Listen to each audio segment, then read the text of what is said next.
HOJO Radio.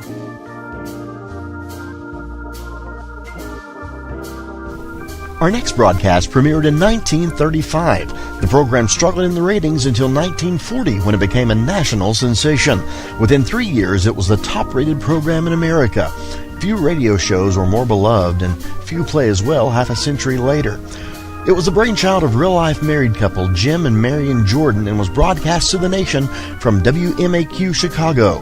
The show entertained America until March of 1956 and continued on NBC's Monitor until 1959. We invite you to join us at 79 Wistful Vista with Fibber McGee and Molly right here on HOJO Radio. The Johnson Wax Program with Fibber McGee and Molly.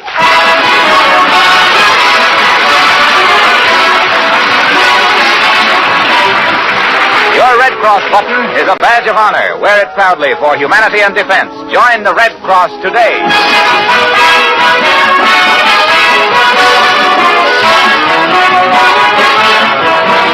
The makers of Johnson's Wax and Johnson's Self-Polishing Glow Coat present Fibber McGee and Molly, written by Don Quinn, with songs by Martha Tilton and the King's Men, and music by Billy Mills. The show opens with Be Young Again.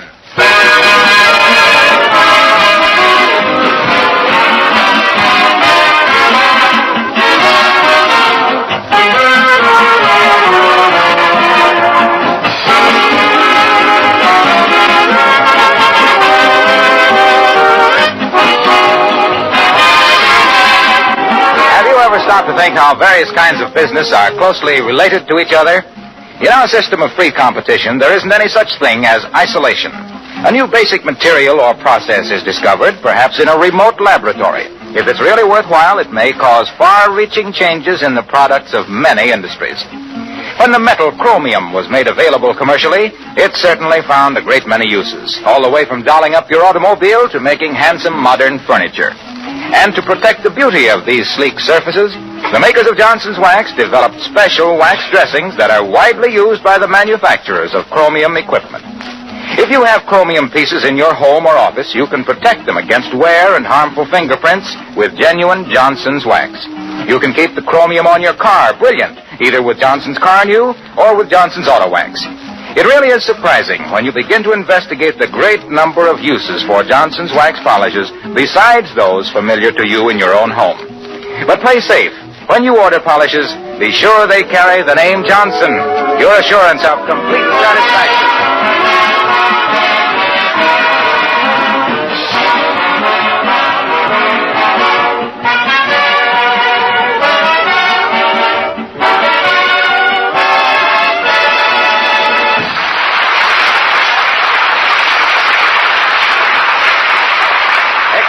Prevails in Wistful Vista today. Look Who's Laughing, the picture that our friends made with Edgar Bergen and Charlie McCarthy, is having its world premiere at the Bijou Theater tonight, and everybody is in a dither. And here at the airport, where they are waiting for the arrival of Bergen's plane, we find Fibber McGee and Molly.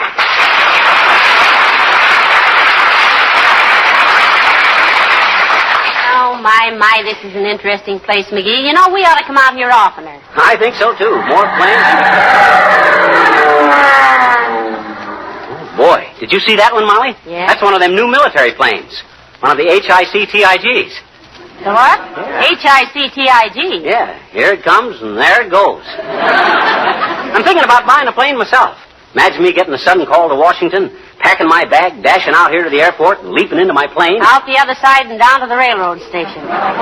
With me on your heels. No, dearie. You stay down here where the terra is firma. Yeah, but Bergen says... Mr. Bergen isn't married. Maybe he ain't now, but wait till Mrs. Uppington goes to work on him. There's a grass widow that's out to make hay. Believe me. Hello there, kids. You're just the kids I wanted to see, kids. What can we do for you, Mr. Oldtimer? Give me a couple of tickets to the premiere tonight. How's about it? Gee, I'm sorry, Oldtimer, but we had such a demand for him that I... No, come on, Johnny. I'll be in there whistling and stomping every time you come on the screen. Well, how loud can you whistle? Listen, daughter.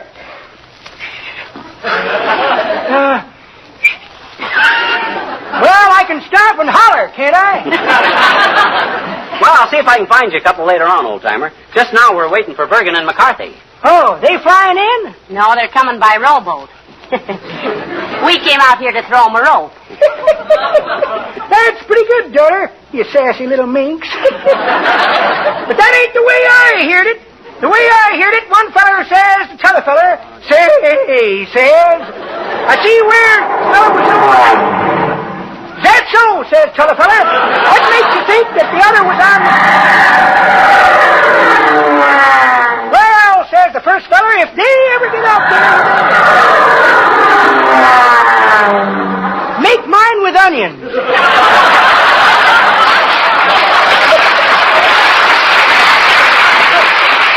Best one I've heard for a long time, kids. Anything I like, it's a yarn with a punch. I always say... Attention, please. Attention. Oh, quiet, boys. Here's an announcement. Flight 79, plane leaving gate 5 for Happy's Landing, Hot Springs, Warm Springs, Cold Springs, Chillicothe, and Orson's Wells will not be leaving. Must keep that guy busy announcing the planes that don't leave.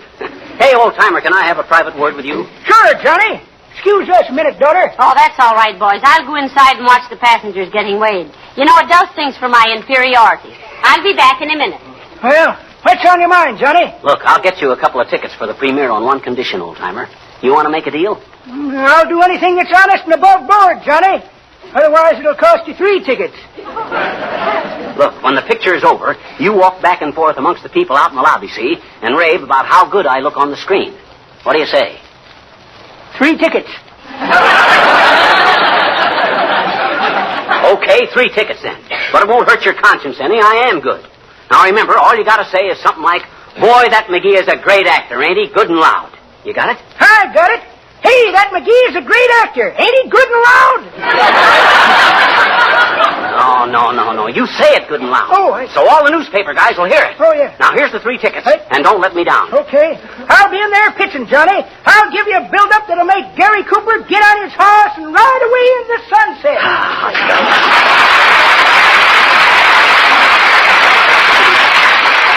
That was a great idea. Well, maybe it ain't strictly ethical, but... Well, why ain't it ethical? Well, shucks, it's just publicity, ain't it? Well, yeah, but it's kind of underhanded. What's underhanded about it? Well, it's almost bribery. It ain't any such thing as bribery. All I done was... McGee, what are you so excited about? You're all red in the face. Oh, I was just having a little argument. I'm the most unreasonable guy to argue with. Hey! Wait! He's landing at the far end of the field. Well, let's run out and meet him. No, wait here. He'll taxi up to the gate. What? Take a taxi for that little way? That's too extravagant. Come on.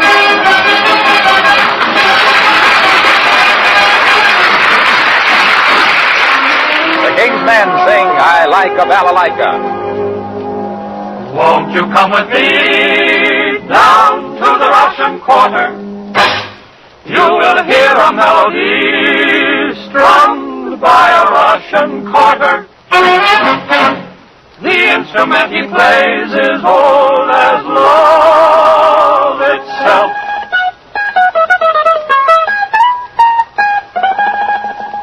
It's called a balalaika, and speaking for myself, I like a balalaika, a Russian balalaika, because the gal I like likes to hear a balalaika playing like a balalaika play. Hey, they play a passionata, concerto or sonata, they sing an awful lot of notes, and that is why I like to listen when a balalaika plays. Hey! You know that steel guitars don't go with Sam. Oh, hi-yo-yam. The balalaika is all you'll hear in good old Russian atmosphere. Oh, the balalaikas make me want to Taste delight, not waste the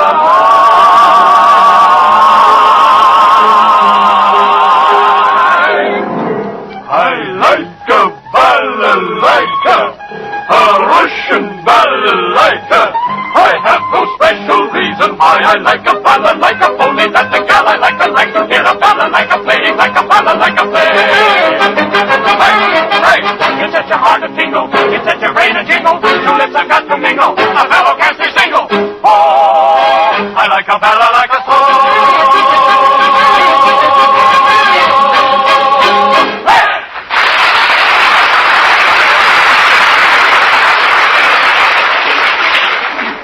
Bergen and McCarthy, Molly? They're up in Uncle Dennis's room. He won't be here tonight. He won't? No. He said he had an all-night gin rummy session, and between the two, he probably wouldn't be home. Oh, McGee, here's Mr. Bergen and Charlie. Oh. Hi, fellas.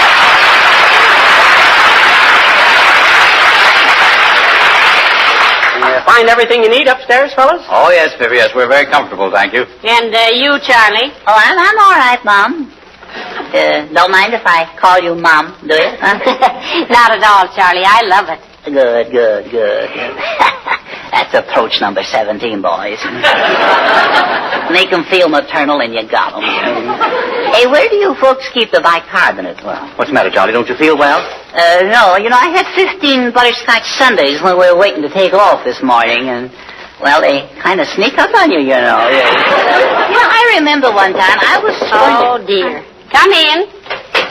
Oh, how do you do, Mrs. McGee? And Mr. McGee. Hello, Abigail. Hi, Uppy. Who's the moose in the minx, Bergen? Why, Charlie? Why, she's a society leader here. Mrs. Uppington, I believe. Oh, is that so? She looks like a 5 and 10 cent baby from $1 million store.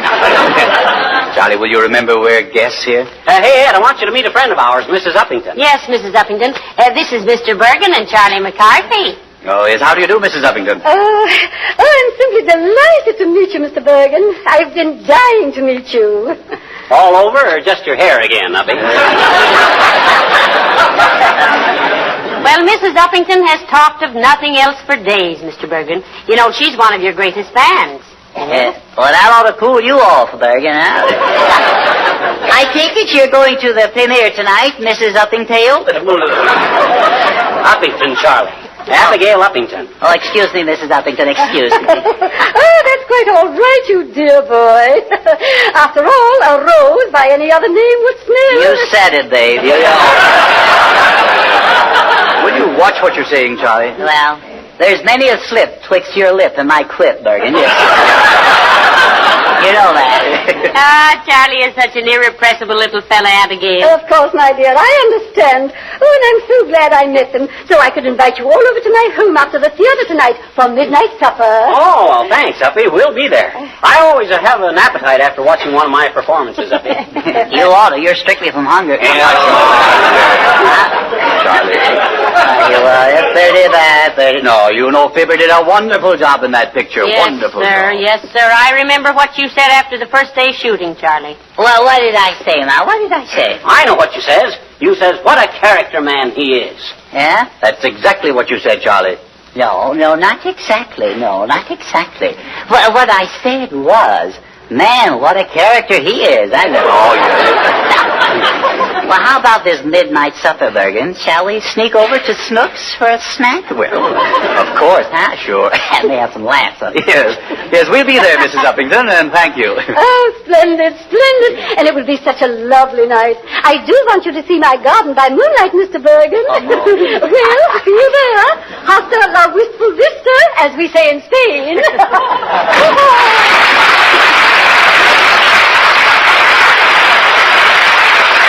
Well, you seem to have made quite an impression on her, Mr. Bergen. All you got to do to impress her is wear trousers and speak English. And broken English would do. A very charming woman, I thought. No, careful there, Edgar. She's setting her cap for you. Oh, my goodness, not that. Well, what's wrong with that, Charlie? Did you ever see Bergen in a cap? I've seen Ed in a cap, and I thought he looked pretty smooth, Charlie. Well, he looks a lot smoother without it. Well, if you'll all excuse me, I've got to run up and get dressed. It's almost time to go to the theater. Oh, certainly, Molly. We'll run along now. I will just... Hey, Fibber, how about... Oh, hello, Edgar. Hello, Charlie. Oh, hello, Harlow. Well, if it isn't the old polish promoter. How's your linoleum today, Mr. Wilcox? Pretty perky, Charlie. How's your coffee? Percolating pretty, pal. Are you going to the premiere tonight and see yourself on the screen, Mr. Wilcox? Oh, gee, I don't know, Molly. I'm scared. I guess I've got stage fright. Oh, you've got to be there, Harlow. You'll be expected to say a few words into the microphone, for the crowd. Honest, will I? Why, yes. Oh, it's easy, Mr. Wilcox. You just say what everybody else says. I hope you will enjoy seeing this picture half as much as we enjoyed making it. Work like dogs. What's trite always used. Oh, you mustn't be nervous, Mr. Wilcox. Well, I am. Every time I get in front of a microphone, I automatically start talking about Johnson's self-polishing glow coat. No, not this time, Harlow. It hardly fit the occasion. Well, I think I can make it fit. Oh, dear. Look, suppose I said something like, ladies and gentlemen, with genuine Johnson's glow coat, with its swift results and absolute minimum of effort and the elimination of old-fashioned rubbing and buffing, you have more free hours to see moving pictures like this. It's really a great combination, folks. Fibber and Molly work for Johnson. Johnson's make glow coat, which gives you leisure to see Fibber and Molly in the pictures. It's a vicious circle, isn't it? Well, how about us, Wilcox? We were in there, too, you know. What do you mean, Charlie? Well, why don't you say after the movie, ladies and gentlemen, enjoy a grand cup of delicious Chase & Sanborn coffee? Yes, in your beautiful, gleaming, spotless kitchen. Darn it, he did it again, didn't he? Well, I better run home now and get dressed. I'll see you later, folks. Doesn't he ever lose his gusto, Fibber? No. That guy thinks the 7 wonders of the world are the pyramids, the hanging gardens of Babylon, and 5 cans of glow coat. Well, I simply must be getting dressed, and you boys had better be getting into your dinner clothes, too. I believe you're right, Molly. Come on, Charlie. Go ahead, Button, go ahead. I'm going to wear pajamas. Oh, but pajamas aren't dinner clothes, Charlie.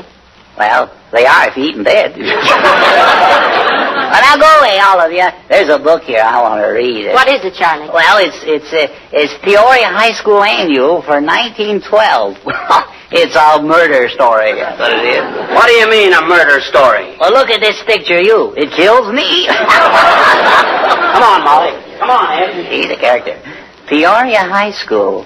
I'll bet he was voted the student most likely to succeed, making a chump of himself. You know, come in. Hi, Mr. McGee. Oh, you're not Mr. McGee.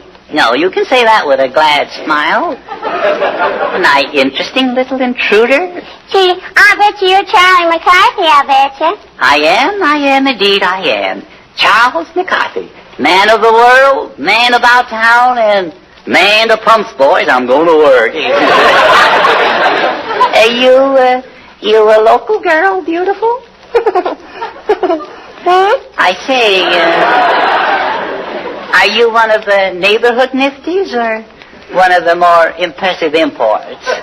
Not that I don't want to be personal, because I do. Well, I live in that greenhouse across the street. Is that so? A greenhouse, huh? Most appropriate, I blooming well think, my blossom. You mean it's a bouquet, I'm okay, huh? Yeah. You're the girl of my dreams. Let's take a walk in my sleep sometime. How's about a date for the premiere tonight, huh? Oh, I bet you don't want to go out with me, Mr. McCarthy. Oh, come. Let's not stand on formality. Let's jump on its face. Call me Charlie, huh? Or better than that, wouldn't you like to call me Chuck, huh? Yes, I would, Chuck. No, not Woodchuck.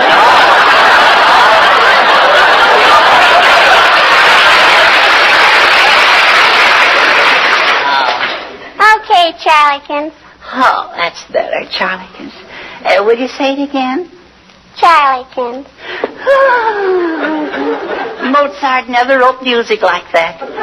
Come over here and sit by me, angel face. Let's discuss us. I guess I better be going home. I gotta do my homework. Homework? Oh, tush. Going out with me is a liberal education. Although if Bergen was more liberal with me, I could be more liberal. Well, let's face facts. You know, I could go for a girl like you. Gee, could you? Yes, indeed. How about a little kiss? You good at oscillating? No, I always fall down. What was that?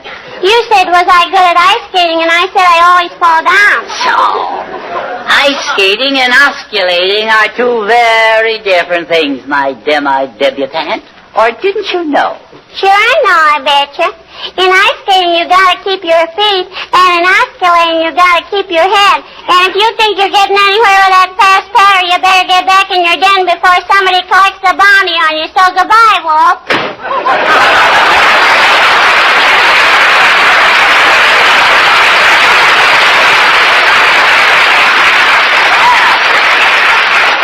Scuttle sail my schooner and call it no sail. Hey, Bergen, lay on my evening clothes. I'm going with you.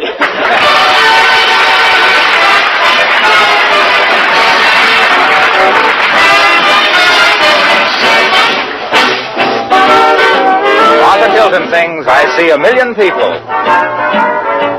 I see a million people, but all I can see is you. I hear a million voices, but only your voice comes through.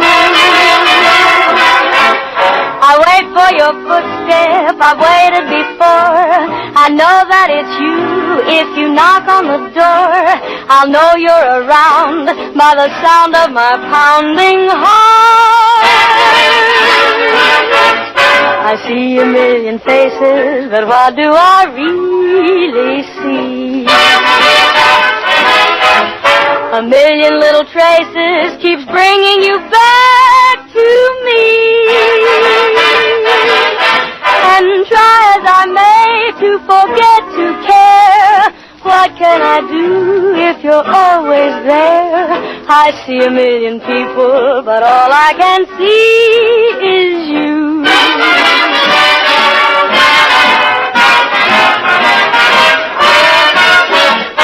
I've tried on my own to go it alone. I've tried to get lost in a crowd. But even when I wander the roaring streets, the picture of you repeats. I see a million faces, but what do I really see?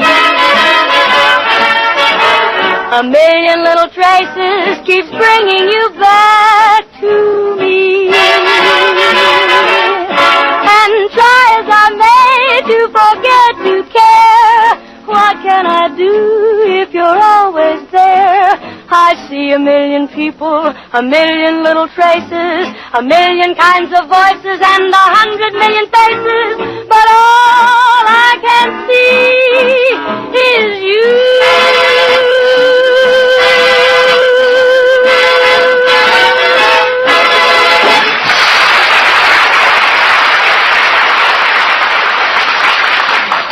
Excuse me, mister, but am I too late to see Look Who's Laughing? I couldn't find a place to park. Sorry, sir, it's just about over. In fact, it is over. You better stand to one side. Here comes the crowd now.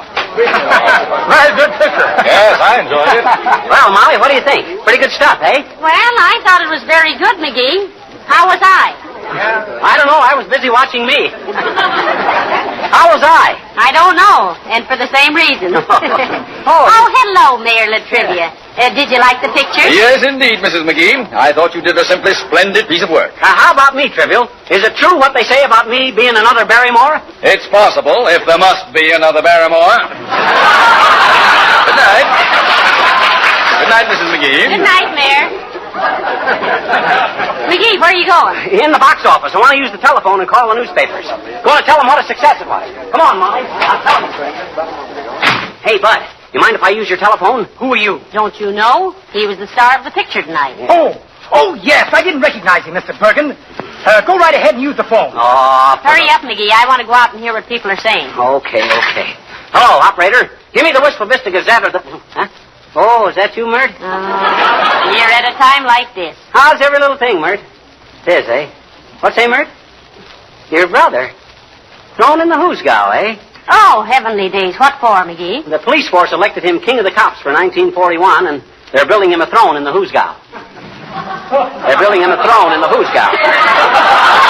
Say, Mert? Line's all busy. Okay, I'll call later. Goodbye, Mert. Why don't you do it again? Come on, Molly.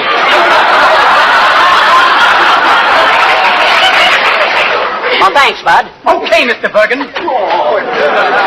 Yes, I thought that wild airplane scene was the most exciting. It was the dishwashing scene that got me. I never liked Charlie McCarthy was talking to the fellow. Yes, sir. I always said that Edgar Bergen was one of the finest actors on the screen. What a job he did tonight. Hey. Yes, sir. Hey, old-timer. Come here a minute. Well, hello there, kids.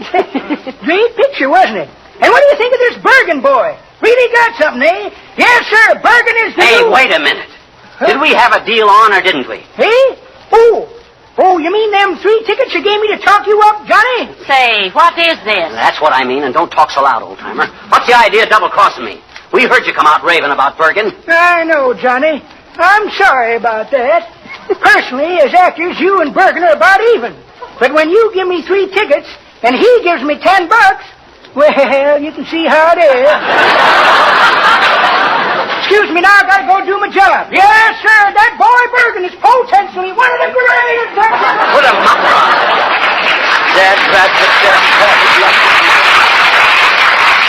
Well, I'll be a monkey's uncle. Yes, and I hope your nephew is proud of you. Now, come on.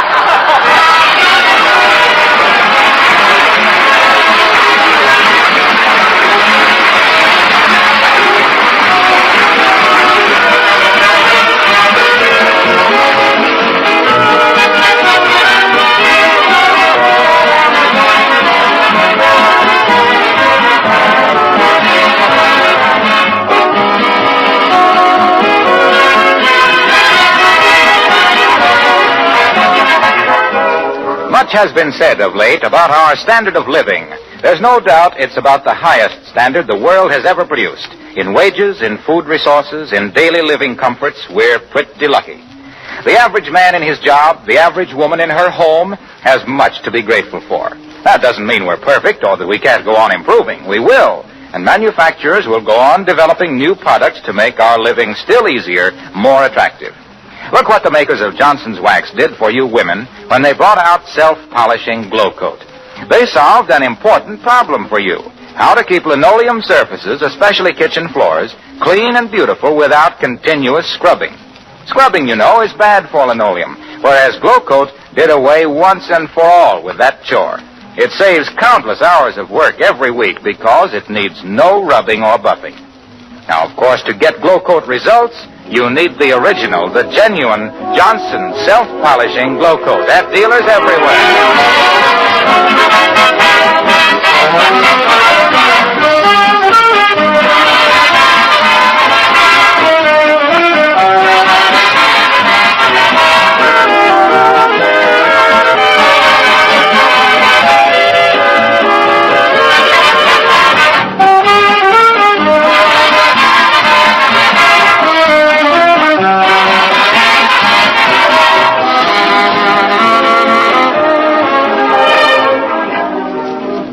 Ladies and gentlemen, Edgar Bergen and Charlie McCarthy will appear at the Golden Gate Theater in San Francisco tomorrow, Wednesday, for the opening of the picture we made together, Look Who's Laughing. Yes, and we hope you'll all go see them. We had a lot of fun doing it, didn't we, dearie? Yeah, but I don't know. As good as I was in it, I really think I could still do better if I had the... You know, that's what everybody says. They do? Gee, ain't that wonderful? Oh, say, McGee, Huh? I almost forgot. Huh? RKO called this morning, and they want you to come back. Hot dog! They do? To make another picture? No. You left your correspondence course in how to act in the dressing room. Oh, so. Good night. Good night, all.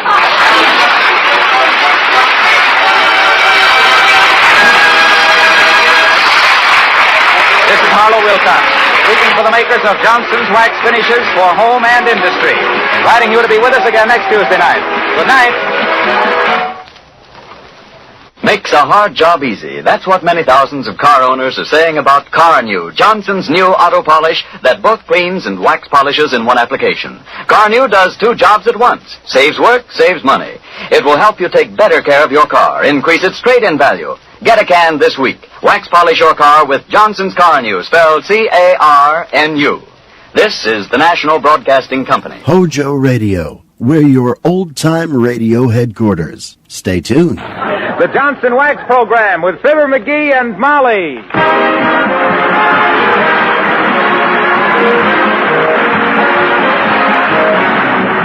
The makers of Johnson's Wax and Johnson's Self-Polishing Glow Coat present Fibber McGee and Molly, written by Don Quinn, with songs by Martha Tilton and the King's Men, and music by Billy Mills. The show opens with Great Day.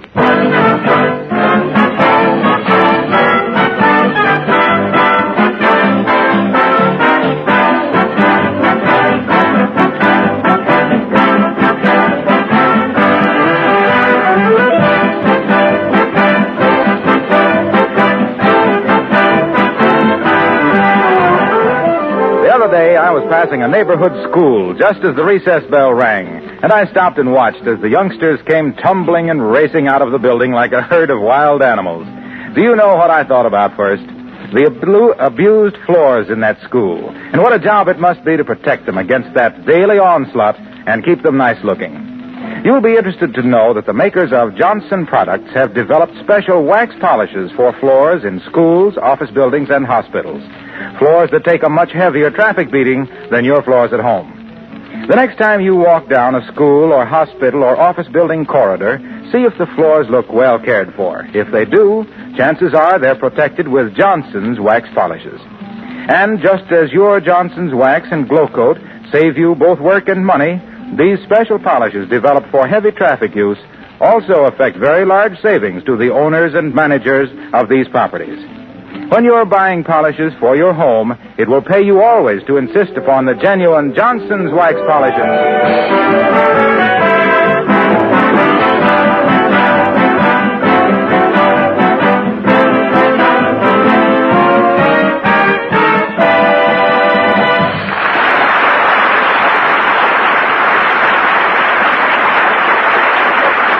Have you ever stood in your front door for half an hour saying goodbye to a visitor who wouldn't go home? Exasperating, isn't it? Well, here at 79 Wistful Vista, with his large feet blotting out the welcome on the mat, we find His Honor Mayor Latrivia, who seems to regret leaving Fibber McGee and Molly.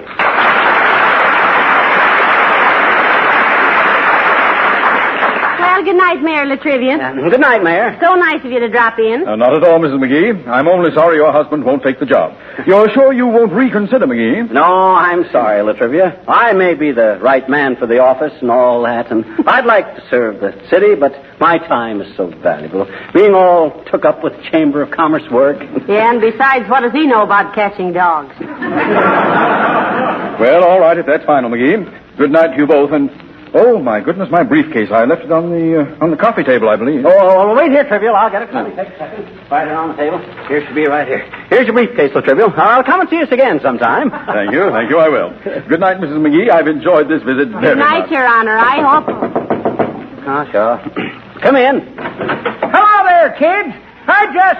Oh, hello, Mr. Mayor. Good evening. Glad to see you, but I must be going. Hey, wait a minute. But I got the sale interest you, too, Mayor. Well, I suppose I can wait one more minute and hear what this gentleman has to say. What gentleman? Who, me? Oh! Well, here's the proposition, kids. And, Mr. Mayor, I'm selling chances on a turkey for Thanksgiving. Oh, no. I don't like those things. In the first place, I never gamble. And besides, every time I do it, I lose. Besides, you got to wait too long to see if you win. Or not on this one, Johnny. Draw a number, and if it's the lucky one, I'll tell you right away. How's about it? Only 2 bits. Here, I'll take one. Well, all right, so will I. Well, now you've talked me into it. Give me one, too, old-timer. Okay. One for you, daughter, Mr. Mayor. All right, Johnny, open them up. Okay. Call your numbers, kid. 27. 85. 207-540-78. Hey, give me that. That's my Social Security card. Here's your number, Johnny. 17. Well, did any of us win? Nope. The winning number was 33. But the first fella to take a chance this morning got that and won the turkey. Kind of taken all the element of luck out of it, you might say. So don't feel bad about gambling, daughter. You never had a chance anyway.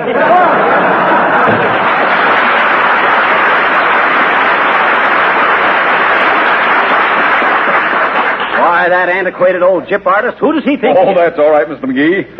Takes all kinds of people to make a world, you know. Yeah, and that kind ought to go somewhere else and make one of their own. Must you be rushing off so soon, Mr. Mayor? Yes, Mrs. McGee, I have an appointment with a Miss Meach, a knitting expert.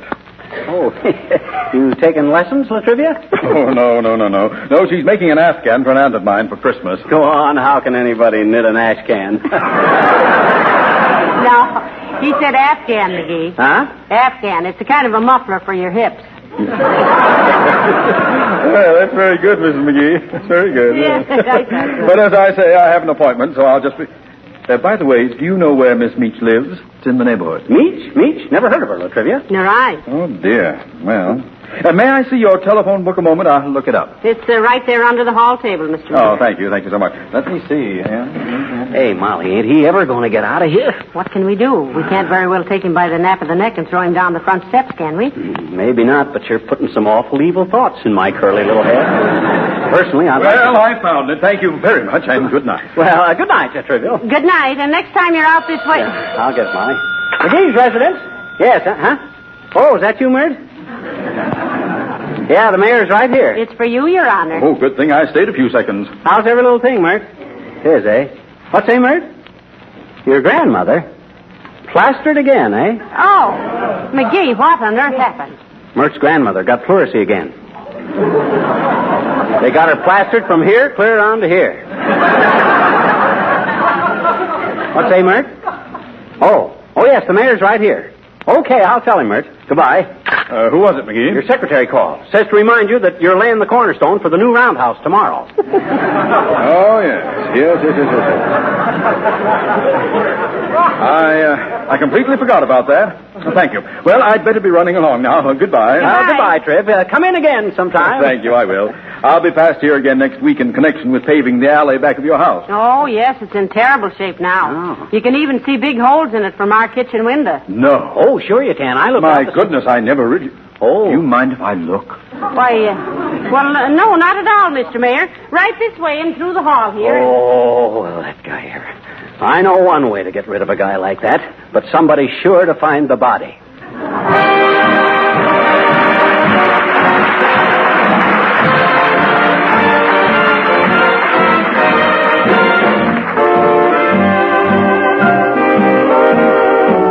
Martha Tilton sings My Silent Love.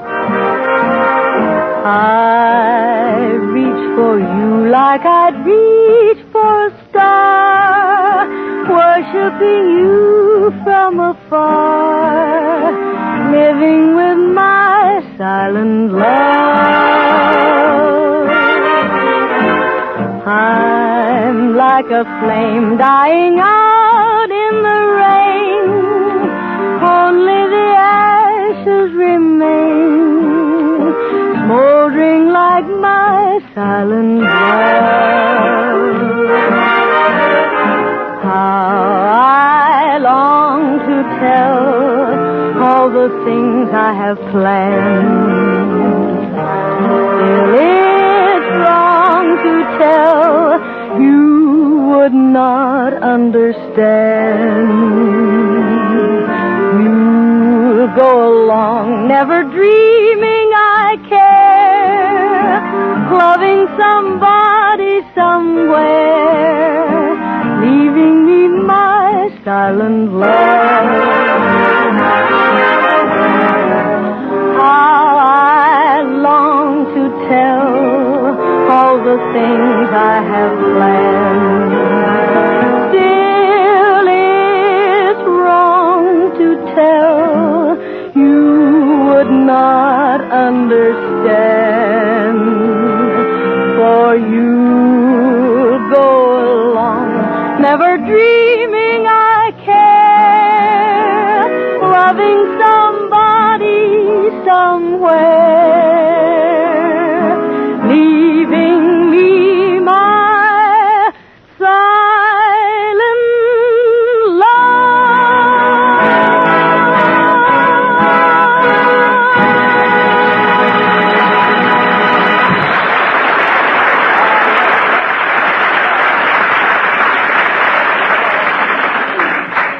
Well, I simply must be getting downtown, Mrs. McGee. I'm afraid I've overstayed my visit a trifle. I feel like the man who came to dinner. Yeah, he broke his leg on the way out, didn't he? Here, let me help you down the steps, Latrivia. No, never mind. I can make it. Good night, Mrs. McGee. Good night again. Good night, old man. Anytime you're down at the City Hall, I hope... What's the matter? Is there no hope down at the City Hall? You have a visitor, Mrs. McGee. A lady is coming up the walk. Lady's coming up? No. Uh-oh. It's Mrs. Uppington. Mrs. Uppington? Yes, you remember. She's one of our social leaders. Yeah. With a family tree that would make a giant redwood look like a sapling. And not a good-looking limb on the whole... McGee. Oh, hi, Uppy. How do you do, Mr. McGee? And Mrs. McGee. Hello, Abigail. Nice to see you again, Mrs. Uppington. I saw your automobile out in front, Your Honor, and thought I might speak to you for a moment. Am I interrupting? Oh, no. The mayor was just leaving, Uppy. 3 hours later, and you probably would have missed him. Not that we would like to have him spend the rest of the evening with us, what there is of it. What was it you wished to consult me about, Mrs. Uppington? Your Honor, the ladies' club, of which I am temporarily chairwoman... Here, woman, have a chair. Temporarily. Thank you, no. Our club, Your Honor, has passed a resolution demanding that the City Council supply heated water for the horse trough on the east side of City Hall Square. We consider it cruel and inhuman to let those poor animals drink half-frozen water all winter. That's a great idea, Uppy. I think they ought to have a box of Kleenex there, too. So they can wipe their faces. Ever notice how they kind of drip all over their puss after they have McGee, Mrs. Uppington is serious. How can you tell? By the way she sticks out her chin. Which one, the top one? Now, please, I am serious. Well, Mr. Mayor? Mrs. Uppington, my compliments to the ladies of your club, whose admirable sentiments do them credit. Please inform them for me that this matter has already been presented to the City Council, and action was deferred indefinitely for the excellent reason that Wistful Vista is not only not a one-horse town, it is a no-horse town. Well, looks like your campaign had whinnied right in your face, Abigail. Why don't you girls get busy and knit some silencers for our manhole covers? Mr. McGee, I bitterly resent your derisive attitude. It is a situation which demands immediate action. But, madam, in a community which lacks horses, but we have foreseen that difficulty, Mr. Mayor, and have collected the sum of $87 toward the purchase of a horse. Here, take it. Oh, and now perhaps we girls can sleep of nights knowing that the poor frozen animal, when we get it, can drink his fill of nice, warm water. Oh, thank you, Mr. Mayor.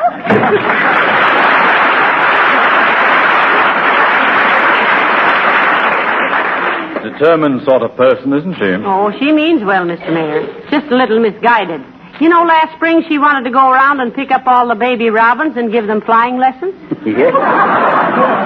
Yeah, she even bought time on the radio and called it We the Peep.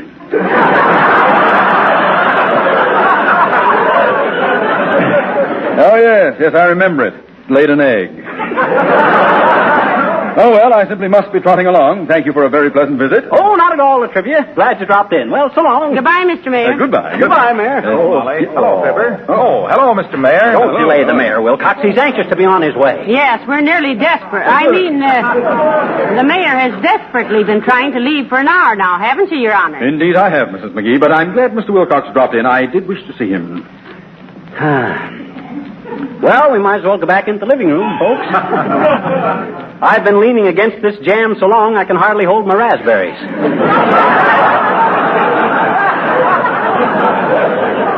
What did you want to see me about, Mr. Mayor? That parking ticket I asked you to fix for me a couple of days ago? That's exactly what I mean, Mr. Wilcox. Well, now, look, the circumstances of the case... The circumstances have nothing whatsoever to do with it. I wish to state categorically... Oh, categorically, my cat. Pipe down a minute and let me explain. Why, Mr. Wilcox, is that any way to talk to the mayor? Why not, Molly? I bawled a cop out once. You did? I surely did. I never raised my voice while I was doing it, too, either. And a good thing, because if he'd have heard me, I'd have got 90 days in the pokey. What's your excuse, Wilcox? Well, look, I got a rush call from a Mrs. Harrison. Yeah. She'd only been married a week, and she was all upset, practically crying. Oh, that's all. Her husband was bringing some friends home from the office, and her kitchen linoleum was a mess. Dull and lifeless, faded colors, dry and patchy looking. She was so ashamed of it, she was almost in tears. Nevertheless, parking next to a fire plug, Mr. Wilcox, is not... It was the only place to park. This was an emergency. I dashed out there with a can of Johnson's self-polishing glow coat. For these rescue parties, you ought to carry a little barrel of it around your neck like a St. Bernard. Quiet, dearie. I want to hear about the little bride. Well, that's about all. I demonstrated to her how quickly Johnson's glow coat would bring out the beauty of the pattern in her linoleum. Yes? How it would restore the luster and brilliance and make it so much easier to keep her kitchen clean and sparkling, and with absolutely no rubbing or buffing. Why, it saved the day for her. So you see, Your Honor, you can't let a measly little parking violation stand against the possible breaking up of a home, the wreck of a happy marriage, simply because... I'm sorry, Wilcox. I didn't understand the circumstances. You may forget the matter on one condition. I know, that I be more careful in the future. No, that you dash out and show my housekeeper about Glowcoat. My linoleum has got more cracks than the first 5 minutes of Bob Hope. I'll do it right away. So long, folks.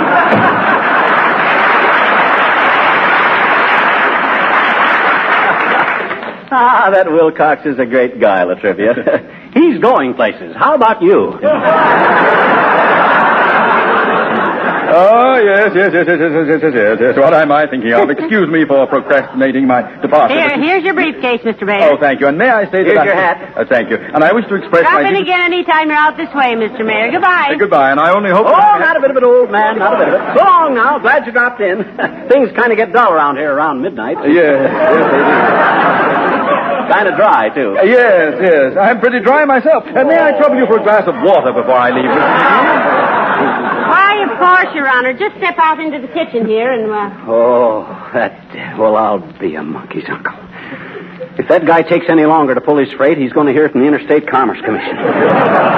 All that dead... Hi, mister. Oh, hi, sis. Look, beat it and come back some other time, will you? Why? We got a visitor who we've been trying to get... Trying to get him out of here for 2 hours. I don't want you delaying him, too. I know. It's Mayor Latrivia, I betcha. How'd you know? I saw his car outside. Oh. Gee, it's a snarky one, too. It's a super duper. Hey, now, easy on the slang, sis. You see what it did to me. Why? Well, the use of slang indicates the possession of an inadequate vocabulary. If you can't express yourself in legitimate English, you're sticking your neck out for some slug to tag you as a chumpo. See?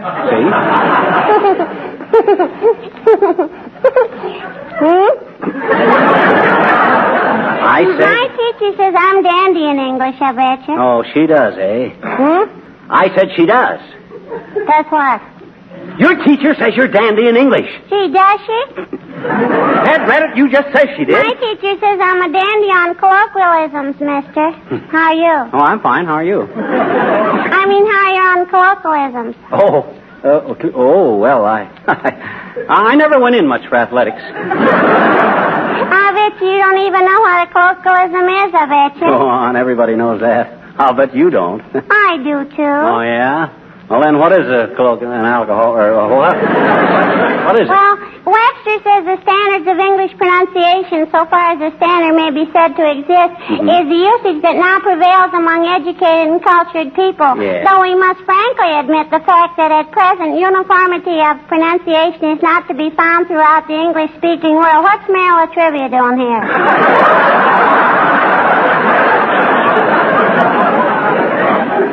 How did Webster ever hear about Mayor Latrivia? Look, sis, please beat it. As it is, the mayor is sticking around here like honey on a hot cake. Like what? Like honey on a... I'm hungry. Well, here's a quarter. Go get yourself a soda. Goodbye.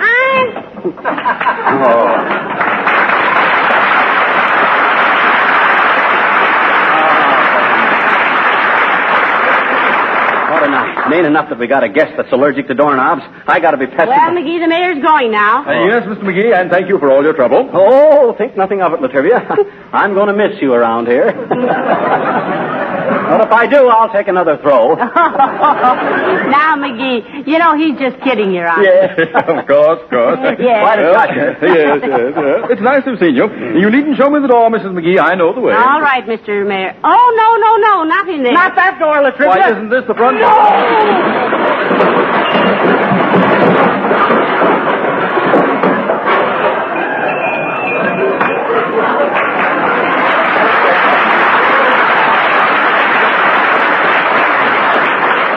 Gotta straighten out that closet one of these days. Come on, Latrivia, we got work to do.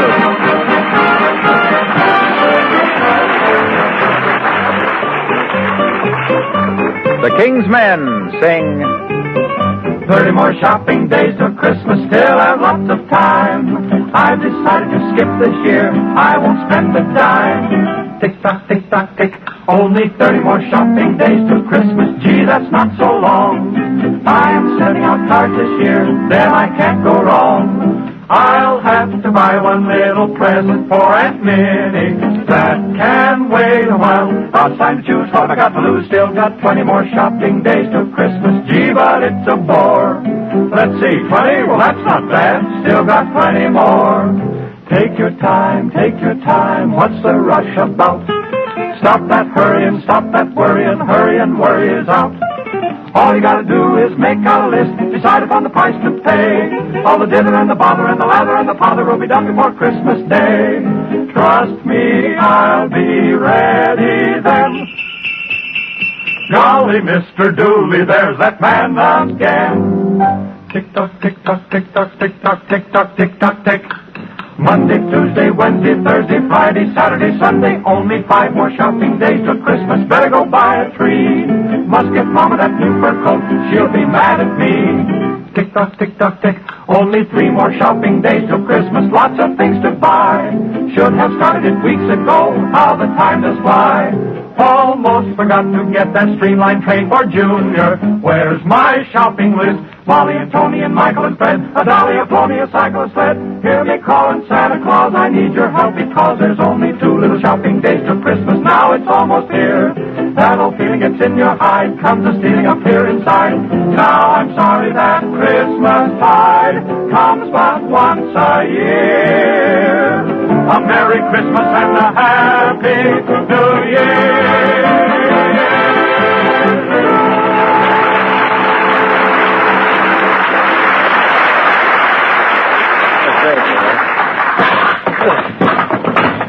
So,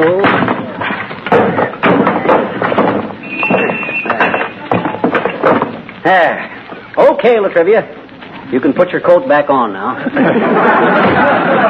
That's everything. You know, I really don't think you should have made the mayor put all those things back in the closet, McGee. Oh, that's quite all right, Mrs. McGee. But what puzzles me is, how on earth can you get all that junk into that horrible little 2x4 hole in the wall? Well, it's just an accumulation of little treasures, Mr. Mayor. Sort of a domestic Fort Knox. Yeah, it saves time, too. When I come downstairs at night looking for burglars, I know darn well they ain't in there. So I get in there. Well, you got to be going, the trivia? Yes, and believe me, I'm truly sorry if I've discommoded you. My departure has been postponed again. I'll bet a cookie. Come in. Hello, Mrs. McGee. Hello, Mr. McGee. Oh, hello, Mr. Wimple. You met Mayor Latrivia, Wimp? Oh, yes. Mr. Wimple wrote a poem in honor of my inauguration as mayor. Oh. Didn't you, Mr. Wimple? Indeed, I did, Your Honor. 2 verses and 27 choruses. I called it Our Old Gray Mayor, He's Just What He Used to Be. Sweetie Face, my wife, always says... Incidentally, how is the little woman, Wimple? The, what, Your Honor? The little woman. You're really not much on dimensions, are you, Mr. Mayor? I'm afraid little is a bad description, Your Honor. No, Mrs. Wimple is what we refer to as an Amazon, Trivial. Amazon? River? Yeah. She's long and wide and with a big mouth. Slow moving but dangerous, and you cross her at your own risk. Now, Mr. McGee, that's hardly fair to Sweetie Face. Well... She's really a charming person, really. You should see her sitting in the window of an evening, cuddling her pets in her lap. Oh. What are her pets, Wimple? Well, she has 1 leopard and 1 pygmy elephant. Once she had a kangaroo that she used to box with, but not anymore. Well, what happened to it, Mr. Wimple? Oh, it got a cauliflower tail and went back to Australia. Well, was there something we could do for you, Mr. Wimple? No, Mrs. McGee. I just stopped in to pass the time of day. It's 9:45. Good night.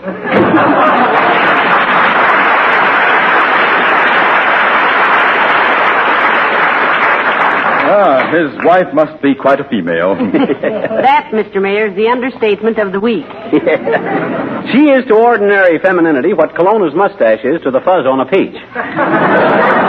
Well, it's certainly been pleasant meeting all your friends, but all good things must come to an end, you know. Yes, that's what the hickory switch said when it was carried into the woodshed. Well, here's your hat and briefcase again, Your Honor.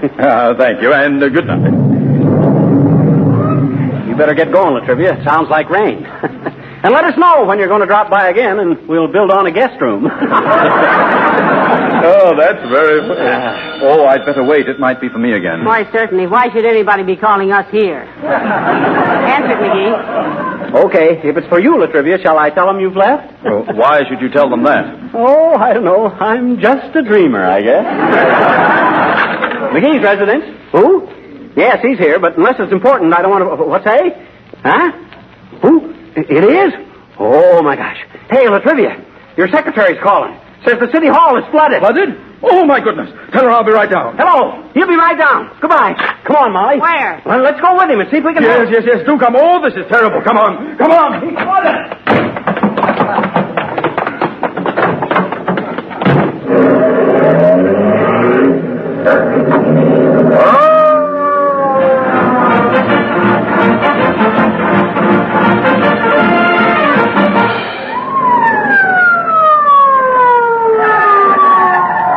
Come on, McGee. Hurry, Mrs. McGee. Say, what is this anyway? No time to talk now, Molly. Come on inside.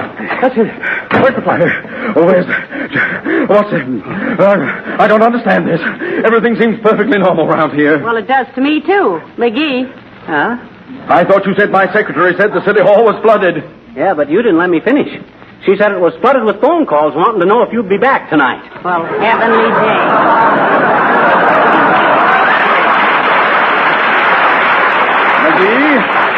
McGee, was this just a trick to get me out? Ah, Latrivia, that's why you're such a wonderful mayor. You catch on like a burr on a beagle. Come on, Molly.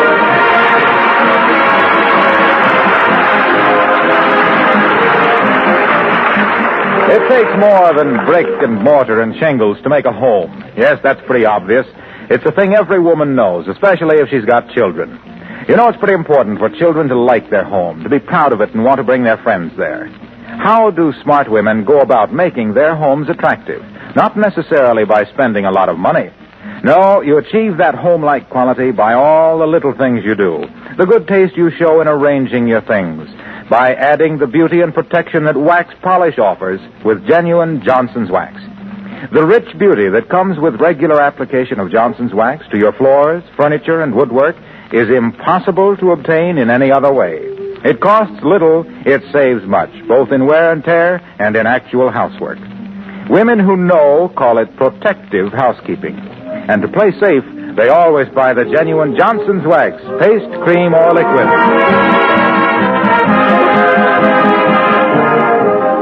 Hey, Molly. Yes, dearie? What were we doing when Latrivia moved in on us? Planning our Thanksgiving dinner. Oh, yeah, Thanksgiving dinner. Did you get a big plump gobbler? 20 years ago, and this year he's going to eat chicken. Huh? Good night.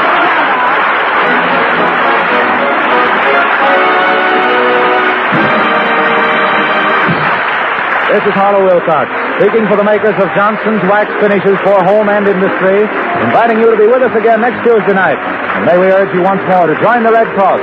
Put your heart in their work. Good night.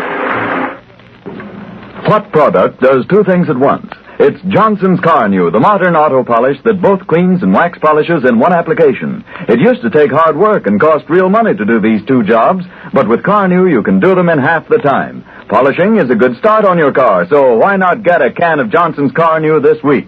This is the Red Network of the National Broadcasting Company. Our next broadcast is a science fiction drama series that was broadcast from April 24th, 1955 to January 9th, 1958 in various time slots on NBC. Known for its high production values and adapting stories from the leading American authors of the era, it has been described as one of the finest offerings of American radio drama and one of the best science fiction series in any form and medium. We present to you X-1 on HOJO Radio. Countdown for blast off. X-5, 4, 3, 2, X-1, fire.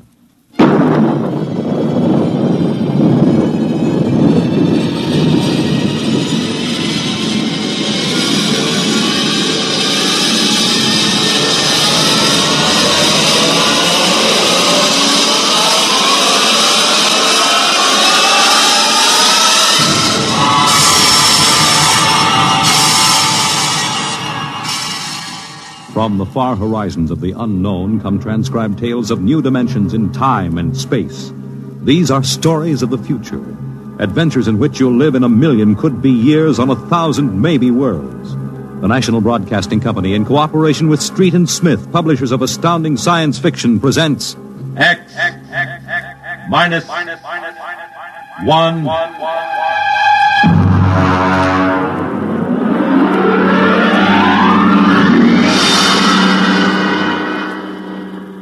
Tonight's story, The Vital Factor by Nelson Bond.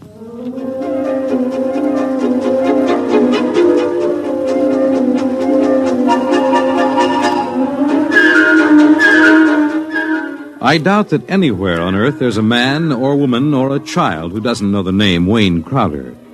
I doubt whether there's a human being who hasn't at one time or another used one of the Crowder products. The can opener or the razor blade or the patented tooth powder dispenser or the Crowder improved slideless fastener. In the magazines which write about men of business, Crowder was described as a man of ice and stone and ink and steel. No warmth to his blood. And a heart to pump, not feel human emotion. And he built a battery of buttons into his desk so that when he wanted something, all he ever had to do was press a button. And like genies springing out of the bottle, the proper personnel would come running. Yes, Mr. Crowder. Get me my engineers. Yes, sir. Right away, Mr. Crowder.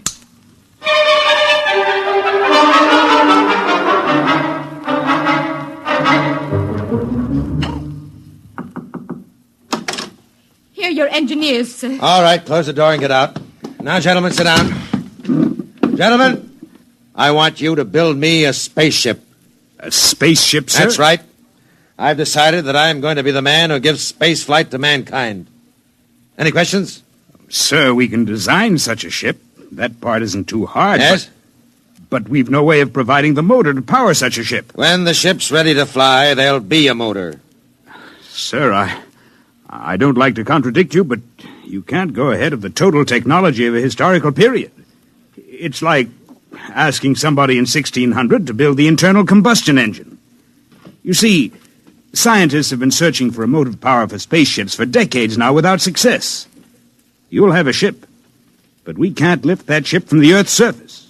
That is, not to the point of free flight at any rate. Mr. Crowder, you see you'll be spending millions of dollars, hundreds of millions perhaps, for nothing. What's your name? Phillips, sir. You're fired. Go down to the cashier and draw your pay and get out. What, sir? Get out. Nobody who works for me thinks of how much something costs. What? We use money. We don't let expense provide a rationalization for not beginning a project. All right, Phillips.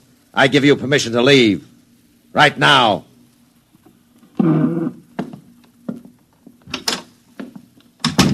Any other comments? The ship will be built, of course, Mr. Crowder.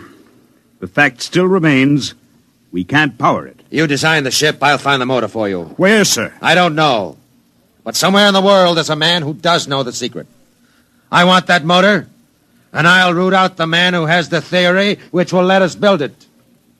How quickly do you want this done, sir? Yesterday. Yes, sir. Is there anything you need? We'll need a construction yard, sir, and certain machinery and a great many materials, of course. Labor force. Get them. Send me the bills. I don't want to be bothered with minor details. Yes, sir. And, one more thing, sir. Phillips. Yes? We need him, sir. He's a top man on electronics. He's a vital cog in our team. I don't want Phillips working for me. That's clear, I hope. Who else in the country knows what he does? No one in this country, sir. There's a man in India, though. Get him. We've tried before, Mr. Crowder. He's working on an important project in his country. I'm not concerned with details. Get that man, pay him what he wants, but get him. Sir, you don't understand. If this man quits his job, that whole project will collapse. It means the welfare of many people, millions of people in his country. He has a high sense of patriotism. Buy that sense of patriotism. That's all. I don't want to see any of you again until you have a report of work in progress. Yes, sir.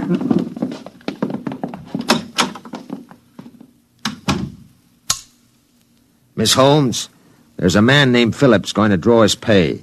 I want 2 company policemen to meet him at the cashier's office and escort him from there directly off the premises, and I want them to be emphatic about it. Yes, Mr. Crowder. And notify the newspapers, the television, and the radio networks the periodicals, and the scientific journals that I'll receive the press in my office this afternoon at 3:30. I have an important announcement to make. Anyone not here at 3:30 will be barred, and the publication or company he represents will not be given any further information.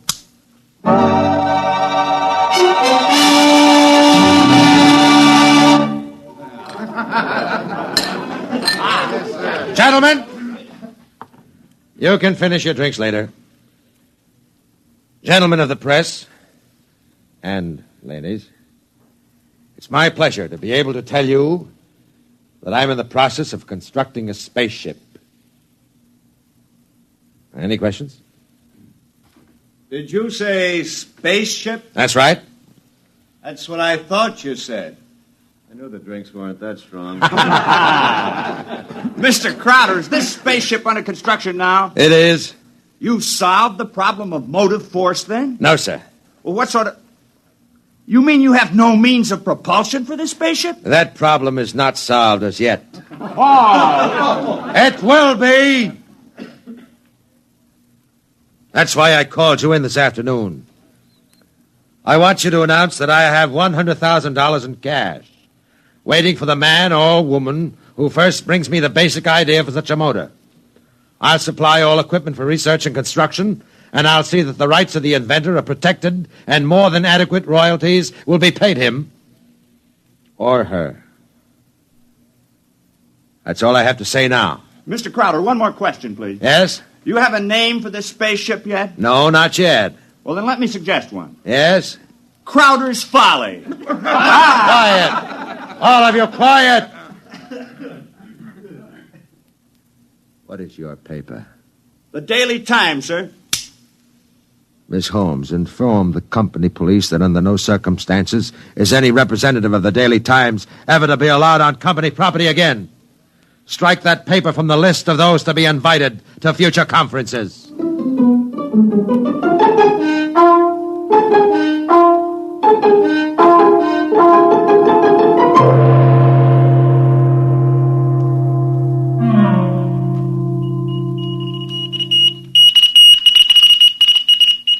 It was Crowder's Folly, but the word of what he wanted circulated to the far corners of the globe. It was known in the white ice block huts of the Eskimos and in the grass-thatched villages of Central Africa, as well as places less remote. And the Crowder office became the Mecca and the heaven for the lunatic fringe of humanity. Their blueprints and scale models clogged its corridors. I told you I don't want these people in my office till they're screened. Now get out, get out! Every time I open that door, they surge in like a tidal wave. I have a progress report for you, sir. The ship is finished as far as we can go, Mr. Crowder. Certain additional construction can't be done now because it depends on the shape and mass of the engine, on the type of fuel, on the weight of that fuel. I see, all right. Lay off everybody we don't need. I've ordered that. Mr. Crowder, is it possible that no one will turn up with a motor? That's the one thing that's not possible. He will come. Money and determination will buy anything. Close the door on your way out. Yes, sir. Miss Holmes, order the proper department to put a name on the forward end of the ship. I want letters in pure gold 1 foot high. The name of the ship is Crowder's Folly. Get it done today.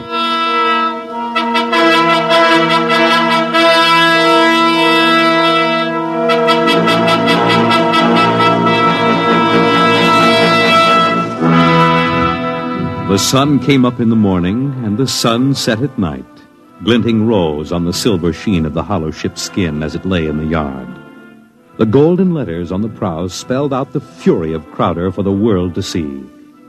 A staff of 50 were employed as time went on in taking rust preventative measures to ensure the ship's well-being.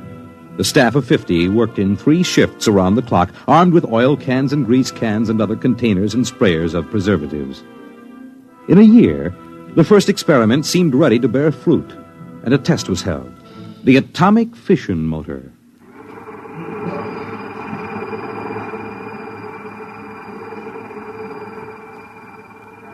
In exactly 45 seconds now, we'll hold the test, Mr. Crowder.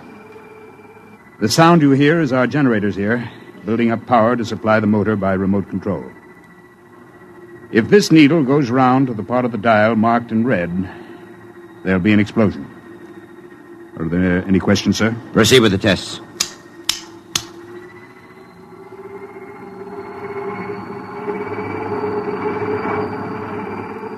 Watch the needle, sir. 8,000, 8,500, 9,000, 10, 11, 12, 15. That's an overload now, sir. 18, 20. I don't know how much more it can... What happened? Your generator blew out. What kind of incompetency? I beg your pardon, sir. The motor blew up. What are you talking about? I would have heard...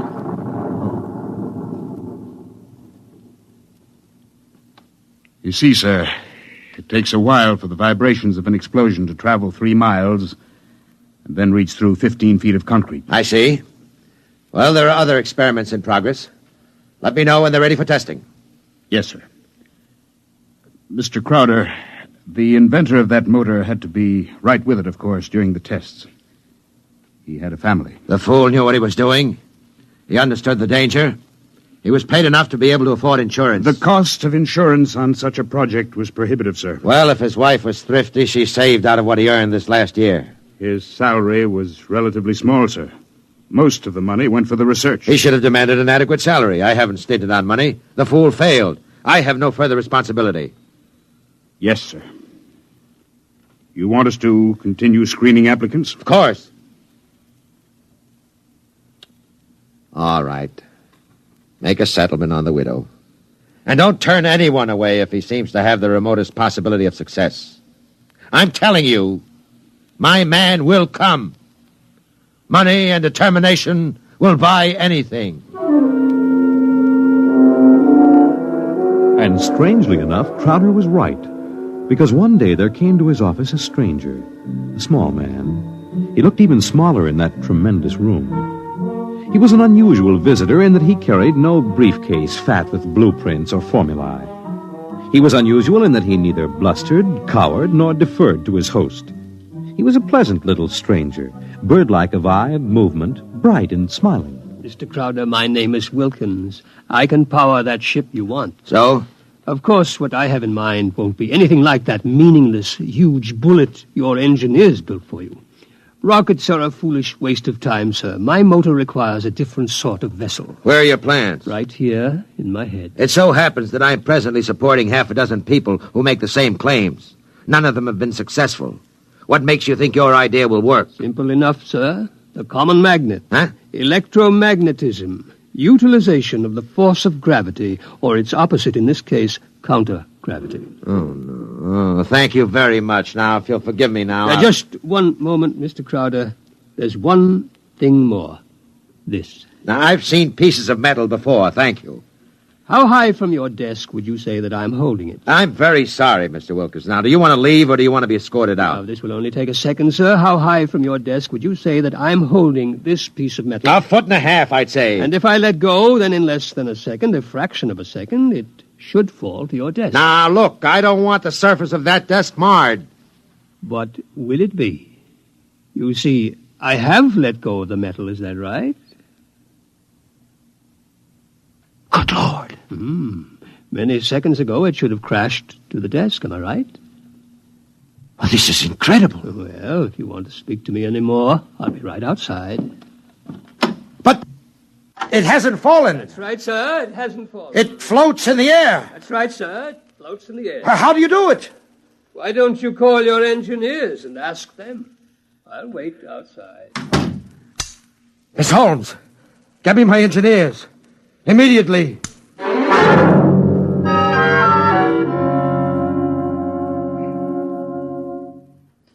All right, Mr. Wilkins, you're quite right. The piece of metal is apparently counter-gravity, and my engineers can give me no explanation. Thank you, sir. Now, what do you want? For my services? Yes. You've already set the price.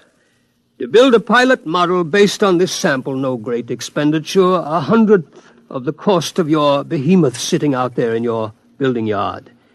3 other things. a workshop, expert mechanical assistance, and an answer to one question.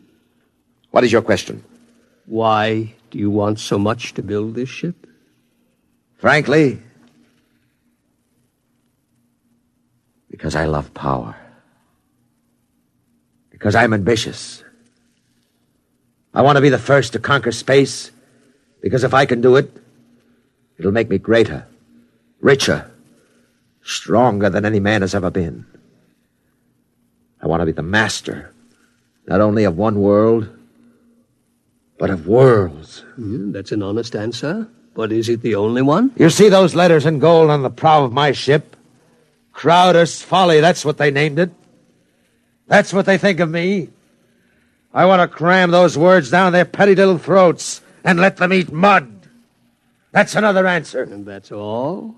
That is as far as your thinking goes? What other answer is there to your question? There's my own answer.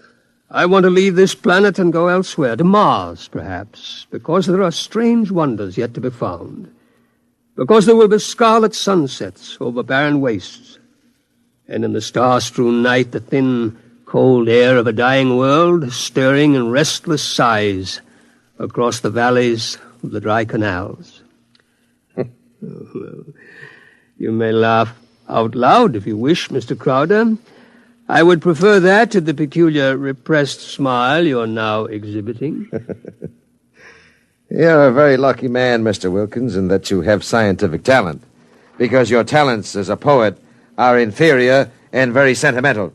All right, you're a sentimentalist, and I'm a man of action. No matter. We can work together, you and I. Your workshop will be ready by morning. I don't need to hear from you again till you have something to show me. If you need to see me, call me day or night. I'll be available. But don't bother me with details, because I probably won't understand what you're talking about anyhow. If you need money or materials or personnel, just tell my engineers. You'll get it, or I'll know the reason why. That's all. Thank you, sir. Miss Holmes, get me my engineers.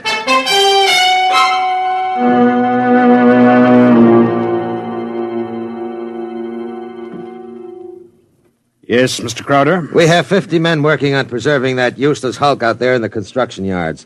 Lay them off. The ship will deteriorate if we do that, sir. Let it rot. Lay them off. Yes, sir. How many other employees are still working for us on the project? About 3,000, sir, including the people working on experimental motors. Get rid of them. Sir? Get rid of them. Mr. Crowder, I never thought you'd drop this project. You were so adamant I'm not dropping anything but deadwood. You saw what Wilkins had to offer. He's my man. And the rest is junk and nonsense. Mr. Crowder, he might fail. We ought to have a minimum of protection against... I say he won't fail. I know the goods when I see it. The rest is nonsense. Several of the experimenters were making much greater progress than I thought was possible.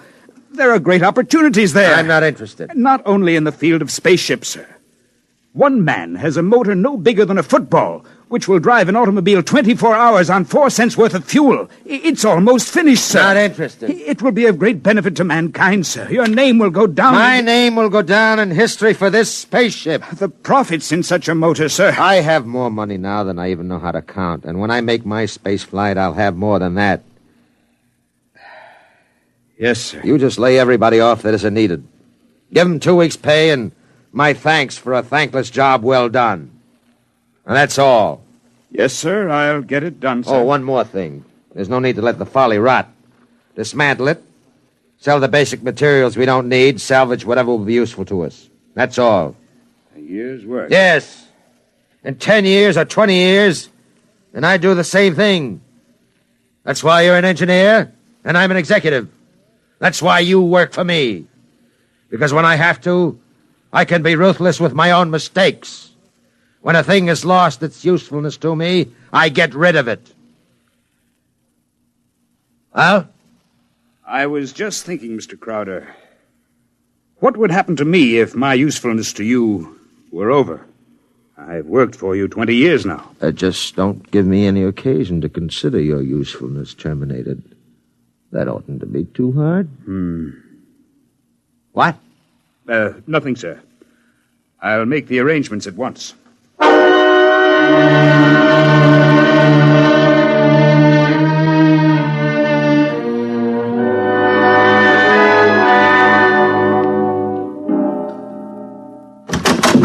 are you? What do you want? I tried to stop him, sir. Well, speak up, man. My name is Jarvis Ustuli. I'm an electronics expert. Oh, yes, I remember. You're the Indian. Come in, come in. Do you want me, sir? I can never... Never mind, Miss Holmes. Just stay outside. Close the door behind you. Sit down, Miss Ustuli. Thank you, no. I want to give you a gift before I leave. Oh? You leaving? I thought we still needed you. I resigned. Sorry to hear that. I'm told you're a good man. I want you to understand what's behind this gift. Huh? I was working on a power project in my country which would have meant a tremendous rise in the standard of living for millions of my people. I was unable to resist the money you offered. Well, had you resisted, even more money would have been forthcoming. I placed no limit on your worth to me. I understand. But you see, I did not come without a sense of guilt, because there was no one in my country who could take my place. I would assume that. And now I discover that what I did was for nothing. The spaceship on which I worked is being dismantled. That's right. So I have been corrupted by you at a whim. I think you have too much power, sir. I think you use your power for evil, selfish purposes. Selfish, yes. Evil, no. Only sentimentality is evil. I think otherwise. And so, in order that you shall not corrupt anyone else, I have this gift for you. Here you are, sir. And just one more shot for good measure to make sure you're really dead. Good.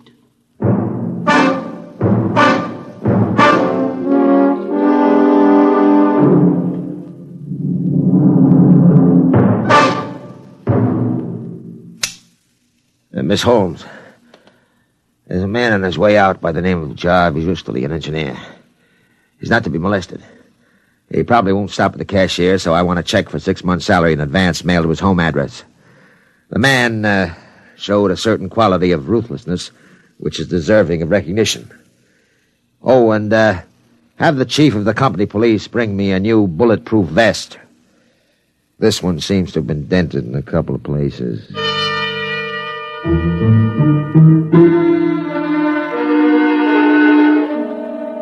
The new spaceship, according to Wilkins' plans, as executed by Crowder's engineers, was finished within 4 months. It was small, it was shaped like a disc. It gleamed brightly even in the smoky haze of an October sunset. Inside, Crowder and Mr. Wilkins, in a small cubicle at the heart of the machine, sat surrounded by many instruments of a complicated nature. Outside, huge crowds gathered to witness the test. They stirred and murmured, waiting restlessly, as inside the control room of the craft, Wilkins installed the final secret part he had not revealed to those who built his driving apparatus.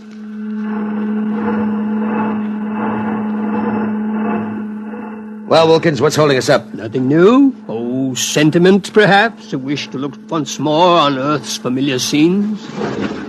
Yeah. Now the screening is removed. Look at the people out there. Never mind looking out there. Let's leave that thing closed. You're a sentimental fool. Or are you afraid? Or did you decide at the last minute that your invention would work? It will work. Sit down, Mr. Crowder. Thank you. Do me a favor. When I press this button, will you please press the button on the arm of the chair in which you're seated? I'll tell you when. Turn on your motor. I want to hear its roar and feel its tug as we cut loose from Earth's gravity and fly outward into space. That might be a moment in which I'd share your sentimentality. Press your button now, sir. Thank you. Yeah. Wilkins, I'm beginning to distrust you. If this is all a hoax, when are we going to take off? You said at 5 sharp, and it's 2 minutes after 5 now. Well, do we move or don't we? Mr. Crowder, we're already moving. The button you pushed was to nullify the effects of acceleration. If you don't mind, sir, I'd like to open the screen again. Now, if you care to look, see for yourself. Wilkins, we're in space. Look down at the Earth. How far we've come. Why, it's no bigger than a toy balloon. No, a dime. No, a firefly. Man, Wilkins, you've done it. Yes, I swore to be the first man to conquer space, and I've done it. It's a triumph of power and ambition. And sentiment. Blast sentiment. Your maudlin dreaming would have died unborn except for me. I made this possible, Wilkins. Don't you ever forget that. My capital, my forcefulness, my will. Look out there. Space. Stars that never were seen from Earth. This is only the beginning. We'll build a larger model, one great enough to hold 100 men, 1,000, and cargo besides. Whoever wants to leave Earth this moment must come to me. I am the master of the planets.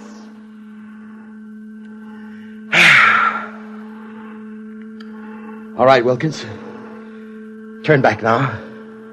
No. Huh? I said turn back. No. Well, we've proved the ship can fly now. Now turn back. I want to start work at once in preparation for the long flights to come. Not so. We will go on. What are you doing? Defying me? I'll break your puny little body into pieces. Can you control this ship, Mr. Crowder? Would you like to be stranded out here in space, just adrift in space without control? Would you like that? Turn back. No. What's the matter with you? Are you out of your mind? Oh, I am a sentimentalist, Mr. Crowder. Your money and ambition paved the way, that's true, but sentiment was the vital factor that sent me to you. Sentiment, sir. You see, Mr. Crowder, I wanted to go home. Home? Home? You are out of your mind. You will forgive me if I remove these primitive clothes? Who are you? Oh, it's all right, Mr. Crowder. I hold no special malice toward you. There's no need to be so terrified because you've had your first close look at a Martian.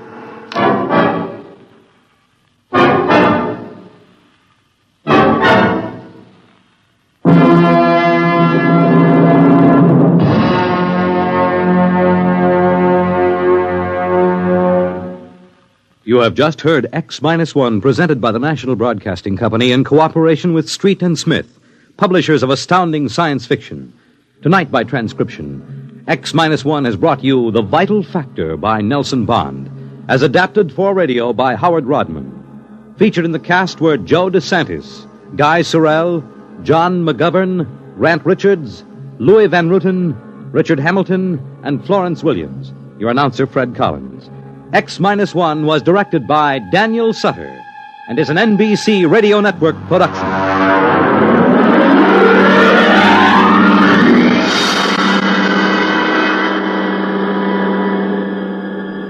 Keep it tuned right here to HOJO Radio for more classic old-time radio.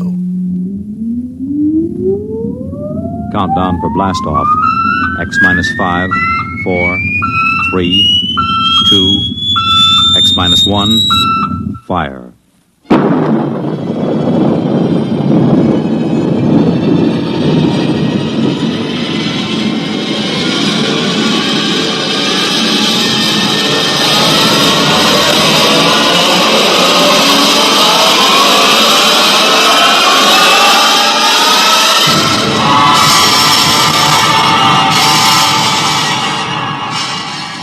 From the far horizons of the unknown come transcribed tales of new dimensions in time and space.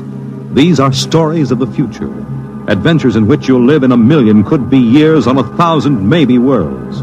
The National Broadcasting Company, in cooperation with Street and Smith, publishers of astounding science fiction, presents X minus 1.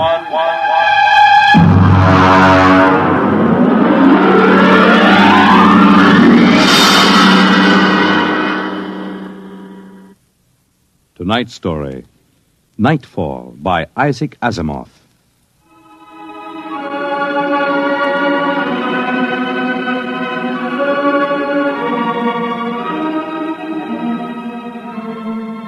Ralph Waldo Emerson speculated, if the stars should appear one night in 1,000 years, how would man believe and adore and perceive for many generations the remembrance of the city of God? This was philosophically interesting. But on the edge of the galaxy, a planet swings on its orbit in a cluster of 6 suns. These suns hang in the sky above. Never less than 2 shine down through the entire 23.8 hours of the planet's day. The yellow light has burned down on the planet continuously, into the past, till the mind of man runneth not to the contrary.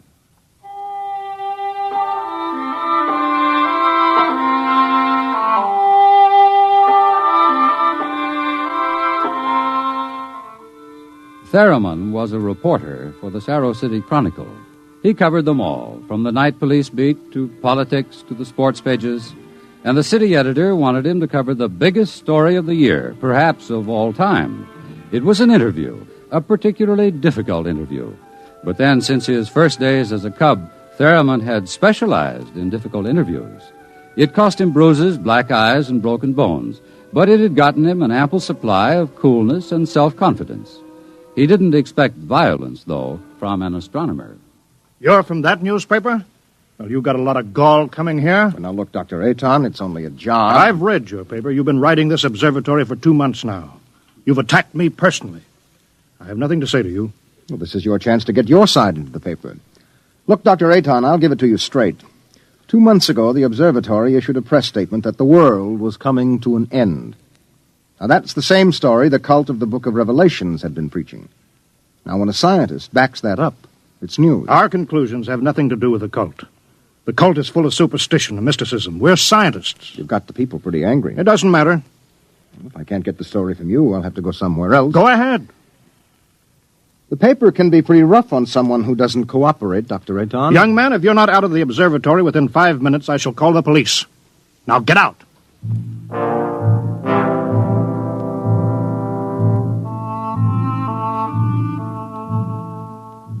The reporter walks down the long hall from the observatory. The light filters through the high, clear-story windows, the yellow light of Gamma, the brightest of the 6 suns in the planet's sky. Beta is almost at zenith. Its red light floods the landscape to an unusual orange. The planet's sun Alpha is at the antipodes, and now as Gamma sinks below the horizon, the red dwarf sun Beta is alone, grimly alone. It's a short drive from the observatory to Sarrow City, and the red light glares from the highway. The temple of the cult stands hewn from the solid rock of the Dormite Mountains outside the city, and in the inner courtyard stands Sor, the priest of the cult.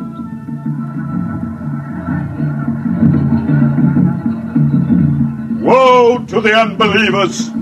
Their souls will rot with the absence of light. Tell me, Your Reverence, what will happen? What are you waiting for here? The day of the coming. It is written in the book of Revelations. It came to pass the sun Beta was alone in the sky, and the world was shrunken and cold, and men did assemble in the public squares and highways. Their minds were troubled, and their speech confused, for the souls of men awaited the coming of the stars. And the lip of the cave of darkness passed the edge of Beta, and loud were the cries of men, and there was no light on the surface of the world. And in this blackness there appeared the stars in countless numbers, and in that moment the souls of men departed from them, and their abandoned bodies became even as beasts.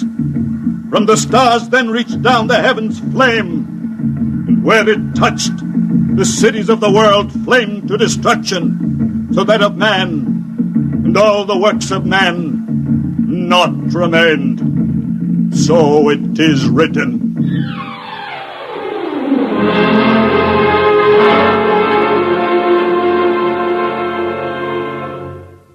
Dr. Sharon, you're the only scientist I could find in the city. Where is everybody? In the hideout. The hideout? Yes, but the place bored me. I wanted to be out here where things are getting hot. I want to see the stars the cultists are talking about. Besides, they don't want me at the hideout. I'm too scrawny to survive. What is the hideout? Well, we professors have managed to convince a few people that our prophecy of doom is valid. We've got about 3,000 people. They're supposed to hide where the darkness and the stars can't get at them. We hope they'll survive and leave the records. Survive? Survive what? Well, how true it is, I can't say, but the The cultists say that every 2,050 years, all the suns disappear, and there is a total darkness, and then they say things called stars appear. Of course, men go mad. They mix all this up with a lot of religio-mystic notions, but that's the central idea. But that's impossible, isn't it? I mean, there are always at least 2 suns in the sky, most of the time 4 or 5. There aren't now. Only beta. You mean that there is going to be worldwide darkness tomorrow, that all mankind will go violently insane? What's behind that? Well, for one thing, the history of civilization of the world. We have located a series of cycles of civilizations comparable to our own, all of which, without exception, were destroyed by fire at the very height of their culture. But is there any scientific theory behind this which would explain it? Well, the University Observatory finished their calculations 2 months ago. And tomorrow there will be an eclipse of Beta so that the planet will become dark. That eclipse comes every 2,049 years. Darkness. And maybe those mysterious stars that no man has seen. And then madness and the end of civilization. And you expect to live through this at the hideout? They plan to photograph the eclipse and leave the records. And then the rest of mankind will know what to expect. Well, what is there in darkness to drive men mad? Have you ever experienced darkness, young man? Well, no, but I know what it is. It's just no light. Oh. Draw the curtain. Why, what for? If we had 4 or 5 suns out there, we might want to cut the light down for comfort, but with only Beta... Ah, that's the point. Just draw the curtain and then come here and sit down. All right.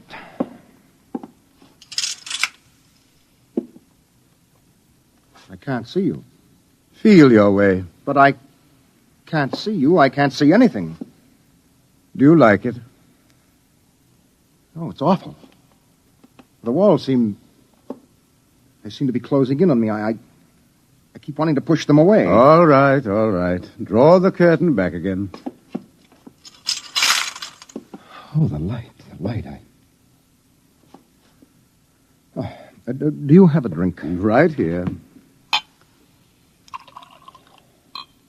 Now, that was just a dark room. Yes, but it wasn't really so bad. You're afraid? Just darkness could do that? This isn't just a metaphysical theory, young man. It's promulgated from observed data. Well, come with me. Where? The locked wall down the corridor.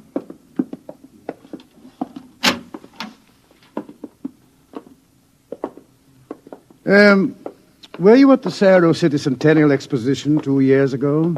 I was overseas on assignment. Well, you remember hearing about the tunnel of mystery that broke all records in the amusement area? Oh, yes. Wasn't there some fuss about that? The Anti-Vice Society had it shut down. Oh, it was shut down, all right.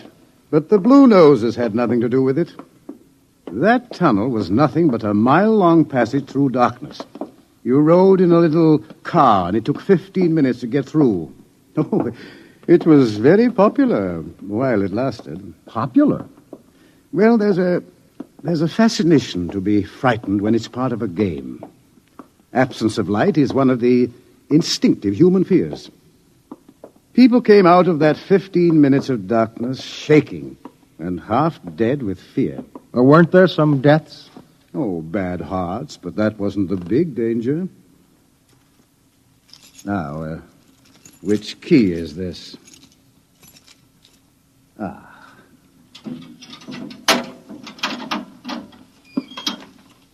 Where are we going? You'll see. No, the heart attacks were actually good for business, but there was something else. Here, I'll show you. I want you to see somebody. Latimer. Latimer. Go away. Latimer, I want you to meet somebody. This is Mr. Theremin. No, go away. Hello? He's pushing me. Make him stop pushing me. Go away. I'm not touching him. What's wrong? Latimer is afraid. Aren't you? The walls. They're falling in on me. The walls. I've got to get out. I've got to get out. Let me out. You can't go out, Latimer. It's all right. I've got to get out. Let me out. Let me out. Let me out. At sleeping period, we have to give him a shot of morphine. Otherwise, he'd bat his brains against the wall. What's wrong with him? Nothing. Nothing but 15 minutes in the darkness of the tunnel of mystery. Oh, that's impossible. 1 person out of 10 came out of the tunnel that way. That's why we had it shut down. But why should darkness do that? It's obvious men cannot exist without light. Longer periods of darkness would obviously be fatal. The scientific theory is that the consciousness of light is necessary for mental activity. Please, Doctor, let me outside. Let me out, please. I can't breathe.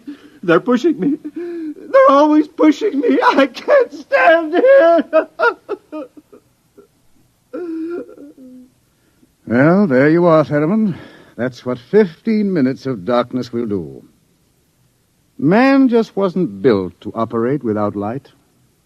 There are always at least 2 suns in the sky, most of the time more. Just 15 minutes of darkness. Now, look out of that window. Imagine darkness everywhere. No light as far as you can see. Black. Everything black. And, stars, whatever they are. Can you conceive it? No, your mind wasn't built for that conception. When the real thing comes, you will go mad. Completely and permanently. There is no question of it. Tomorrow, there won't be a city left standing in the world. Why should the cities be destroyed?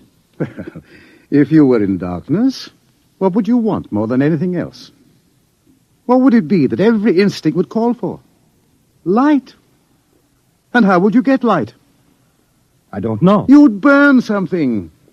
They've got to have light. They've got to burn something. And every city in the world will go up in flames.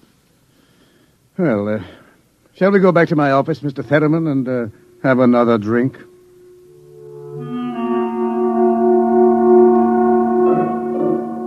Through the skies, the red sun Beta shines alone. The wind howls across the city. It is cold, colder than man can remember. And as the hour approaches, the reporter goes out and speaks to the man in the street. Excuse me, where are you going now? Home for supper. How about, what are you going to do tonight? Oh, you mean about this star stuff? Look, I'll tell you, mister, I got nothing against religion, see? But it don't stand to reason that the end of the world is going to come boom like that. It just don't stand to reason. Have you read what the scientists say? I don't read stuff like that, only the headlines. Well, how about the cult? Well, now, like I say, I've got nothing against religion. But you don't believe them either. They've always been shouting about doom and sin. Listen, when you've been around as long as I have, you get to know the score. It's all right to preach Judgment Day is coming and all that, but just the same, I'm putting money in the bank. How about darkness? About what? How would you feel if there were no light?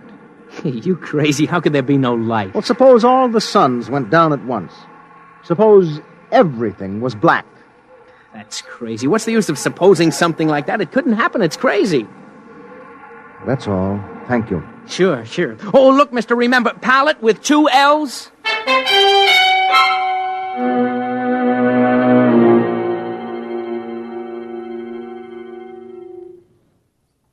All this talk of scientific explanation, it's sinful, that's what it is. Are you a member of the cult, sir? Sure I am. Been a member since I was a boy. And Daddy was a member, too. I've seen the books. It's all written down in the books. Don't you believe the scientists' explanation? Don't need it. Going to save my immortal soul. I'm going to stay on the mountaintop in a white robe while the stars carry me away to glory. Blessed be the stars. Amen. What are the stars? The glory, the breath of the heavens, the spirit of the ultimate. That's what they are. The observatory has announced that it intends to take pictures of the stars. Blasphemy. I sold my house and gave all my money to the poor. Won't need it anymore. I'm going to heaven with the stars. Glory, glory, going with the stars.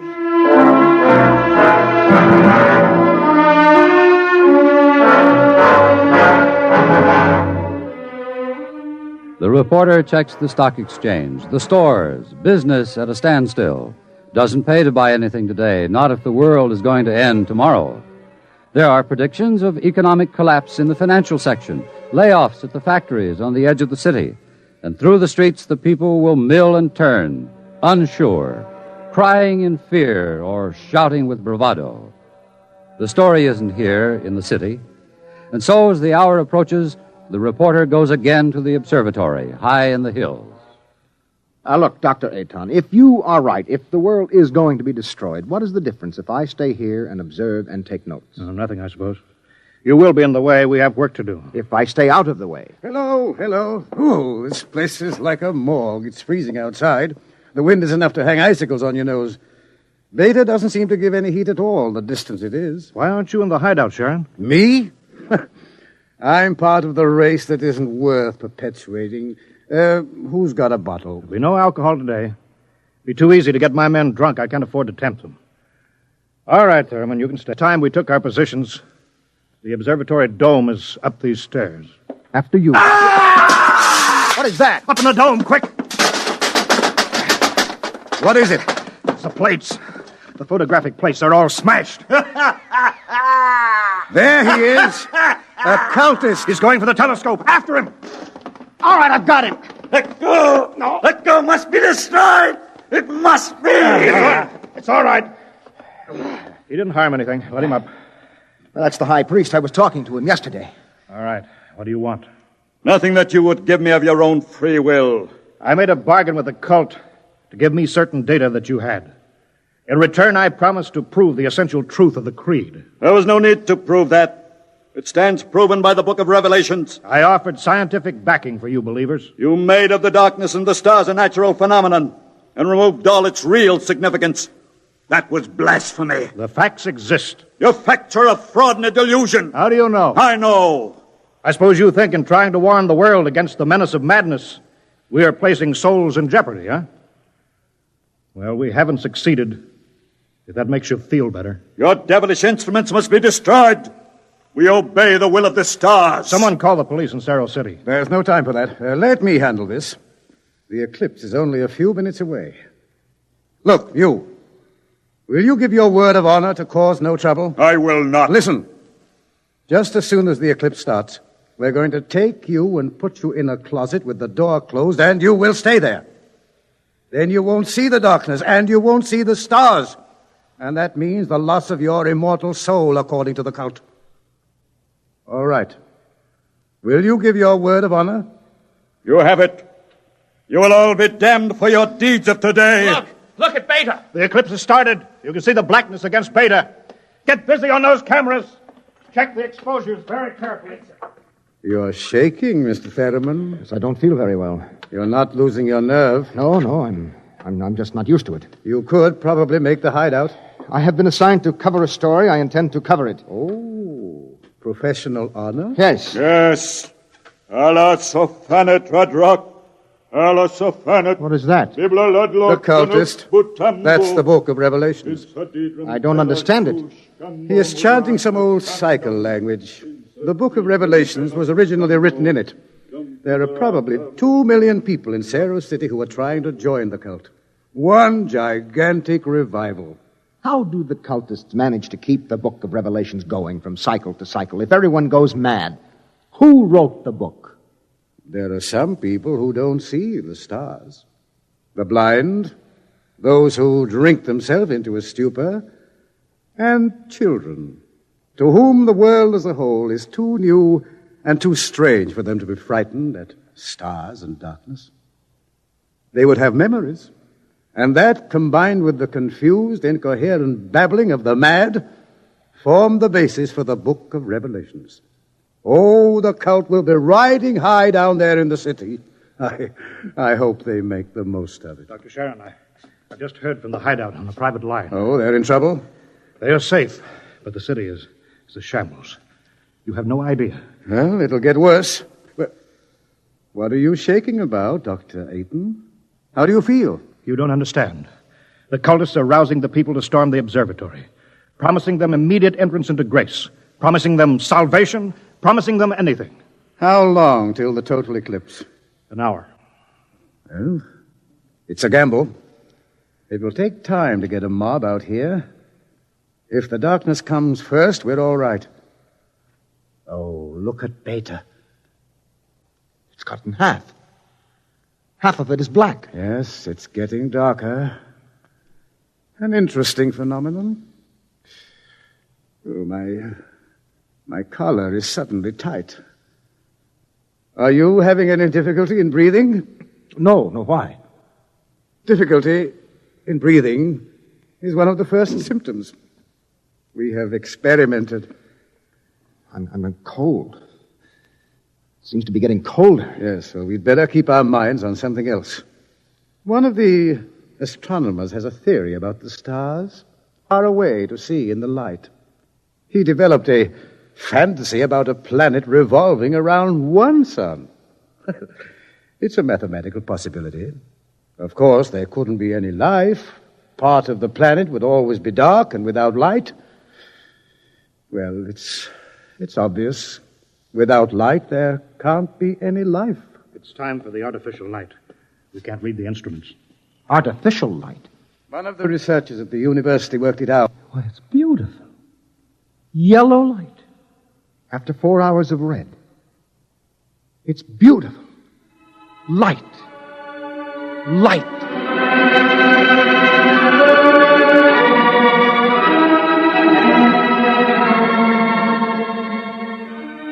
The dome is quiet.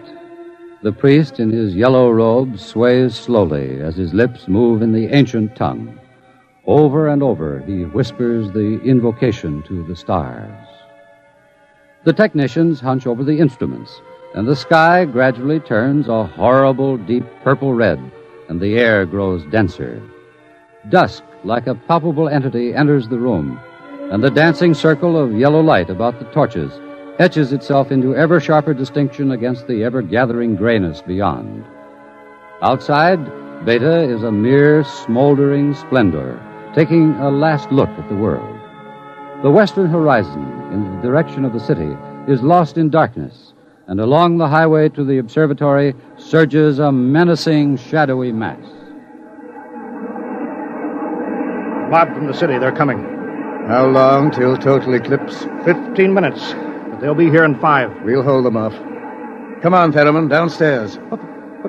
But there's no light down there. We have to block the door. Come on. I can't breathe. I can't go down there. Take a torch. We'll take light with us. Come on.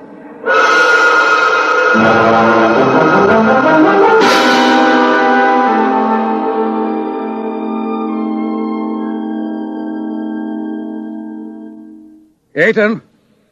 I'm here. Did you bar the door? They won't get in. All right, now, everybody. 1 minute till totality. 1 minute. Just before totality, I'm changing the plate. That will leave one of you for each camera. You know all about times of exposure. Now remember, don't try to look for good shots. And if you feel yourself going, get away from the camera. It's dark. It's getting dark. Sharon, where are you? I can't see you, Sharon. I'm right here. 30 seconds. Look out. The priest. I can't see him. And the wicked shall perish, and the souls of the true believers shall be transported in glory to the stars. You can see him against the torch. Don't let him get to the telescope. From the stars there reached down a heavenly flame, and where it touched the cities of the world, flame to utter destruction. Grab him! You shall not blaspheme! The world must be destroyed by the stars! It must be! Let me go! I'll take care of him. Stars! The stars!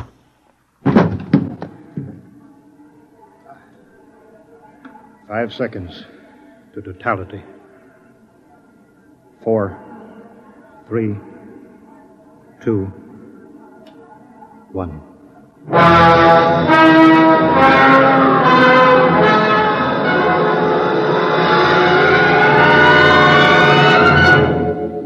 The sky is black, and through it shine the stars. 30,000 minute suns shine down in a soul-searing splendor. It is more frightening in its awful indifference than the bitter wind that shivers across the horrible, cold, bleak world. The stars. The stars. The stars. It's dark. Dark. Dark. The walls. The walls are coming in on me. They're coming in. Light. Light. Light. Darkness. Forever. Light. And ever. And ever. Light. And the walls are breaking in. We did not know. We did not know. We did not know.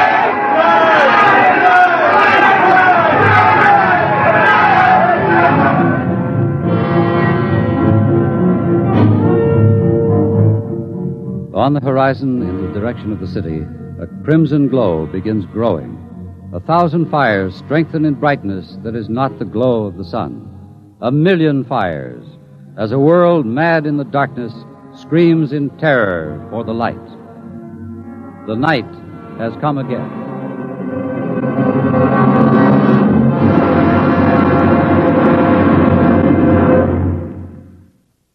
You have just heard X-1, presented by the National Broadcasting Company in cooperation with Street and Smith, publishers of astounding science fiction. Tonight, by transcription, X-1 has brought you Nightfall by Isaac Asimov, adapted for radio by Ernest Kenoy. Featured in the cast were Wendell Holmes, John Larkin, Santos Ortega, Mercer McLeod, Alan Collins, Bob Hastings, and Roy Fent. Your narrator was Floyd Mack. Fred Collins speaking. X-1 was directed by Daniel Sutter and is an NBC Radio Network production.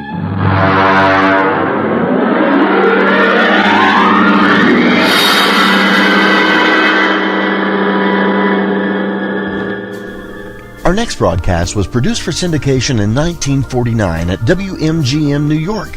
It was based on a popular series of movies in the late 1930s and early 1940s and brought to the microphone the stars of the series, Lou Ayres and Lionel Barrymore.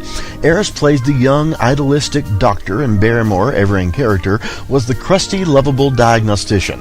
The men worked at Blair General Hospital, one of the great citadels of American medicine, a clump of gray-white buildings planted deep in the heart of New York, where life begins, where life ends, where life goes on.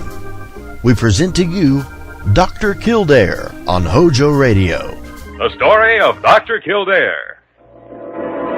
Whatsoever house I enter, there will I go for the benefit of the sick. And whatsoever things I see or hear concerning the life of men, I will keep silence thereon, counting such things to be held as sacred trusts.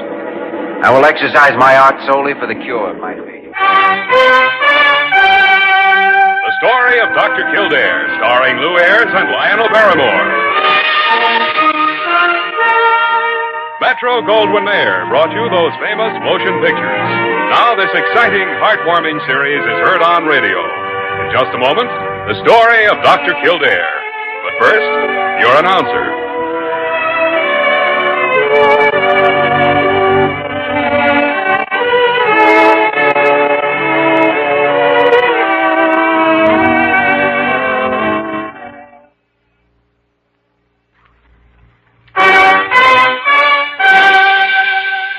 The story of Dr. Kildare, starring Lou Ayres as Dr. Kildare and Lionel Barrymore as Dr. Gillespie.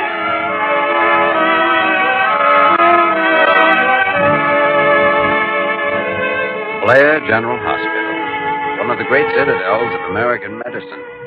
A clump of gray-white buildings planted deep in the heart of New York, the nerve center of medical progress, where great minds and skilled hands wage man's everlasting battle against death and disease. Blair General Hospital, where life begins, where life ends, where life goes on.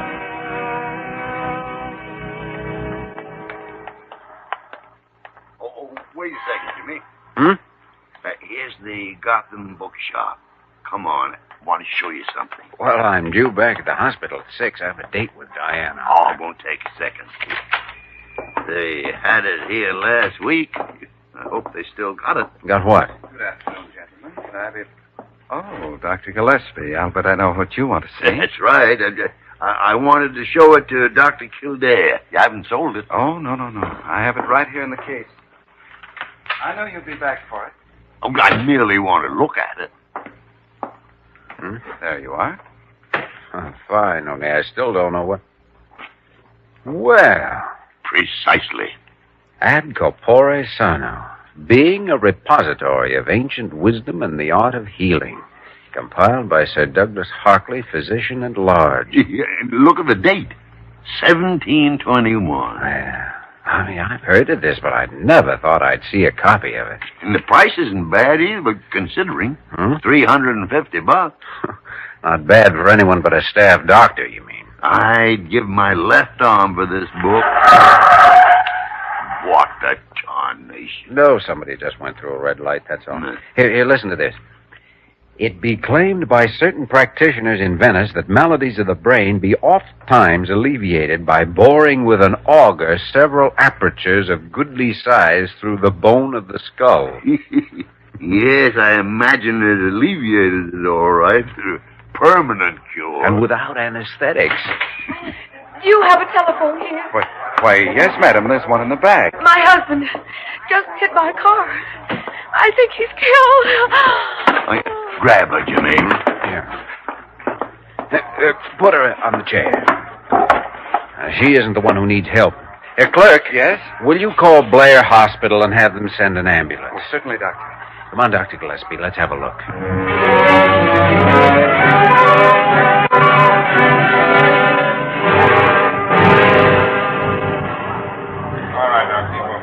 His heart's holding up pretty well. He's got at least one broken rib. Arms and legs seem to be okay, though. Car must have thrown him 30 feet. Why don't you move him off the street? Because he may have spinal injuries, that's why. We'll move him when the ambulance gets here. There's always some well-meaning fool who wants to grab up the victim and move him someplace. The worst injury is this one on his head. Must have hit the curb. That compress stopped the bleeding. Well, it's not the cuts on the outside of his head that bother me. It's what may have happened inside. Oh, Doctor, is he going to be all right? I'm Mrs. Morgan, his wife. Is he going to be all right? I just can't... Now, we'll have him in the hospital in a few minutes, Mrs. Morgan. Will you take care of her, Dr. Gillespie? All right, Jimmy. All right. Now, don't you worry, Mrs. Morgan. He's getting the best medical attention possible. Here's the ambulance. Good. Jimmy, I'll take her over in a taxi. You have your hands full as it is. Thanks. I'll see you at the hospital.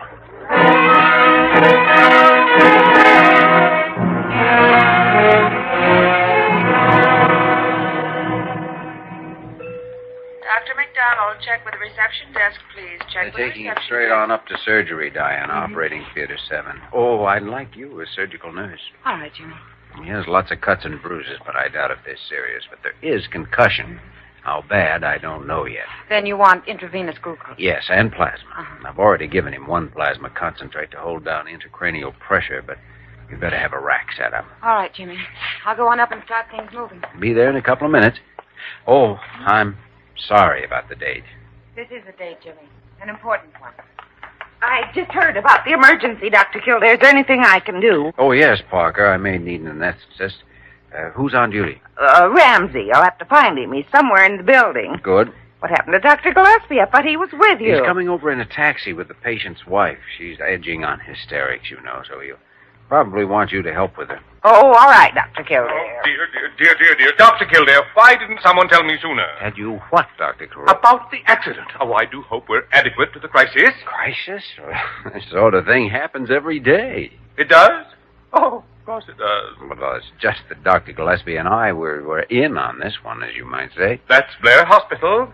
Always right in the thick of it. Well, now I hardly think... Oh, here's Dr. Gillespie with her now. She seems to be holding up fairly well. How's it look, Jimmy? It's just going up there. Everything's set. Good. Mrs. Morgan, this is Dr. Carew, hospital superintendent. How to do? Dr. Kildare, how is he?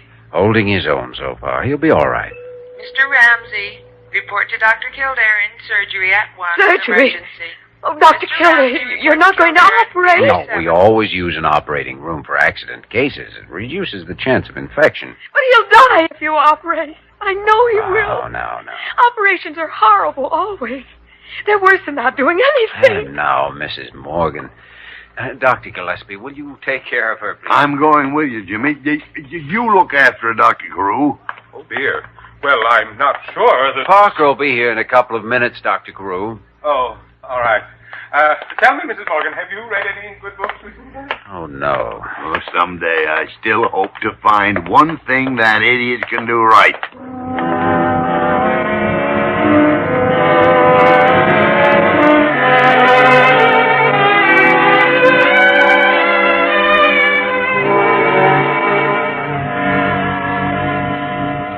Will you want another hypo of Novocaine, Dr. Kildare? No, we've finished the sutures. It's just a matter of bandaging now.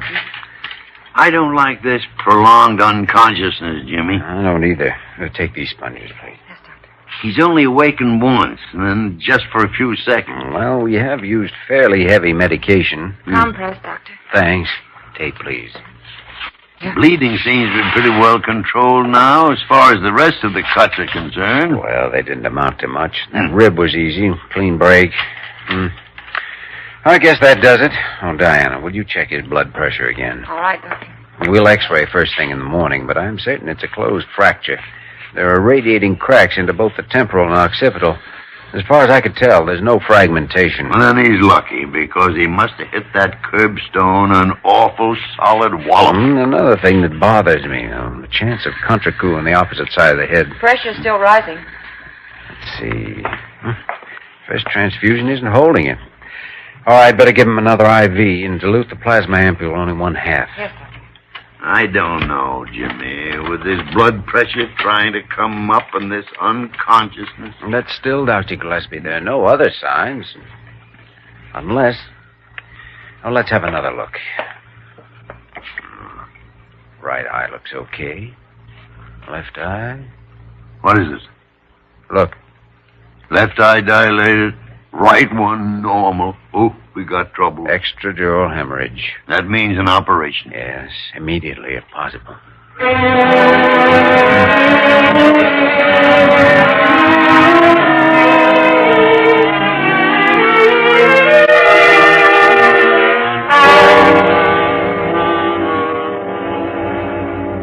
But I don't understand, Dr. Kildare. I don't understand at all. You said it wasn't really a skull fracture.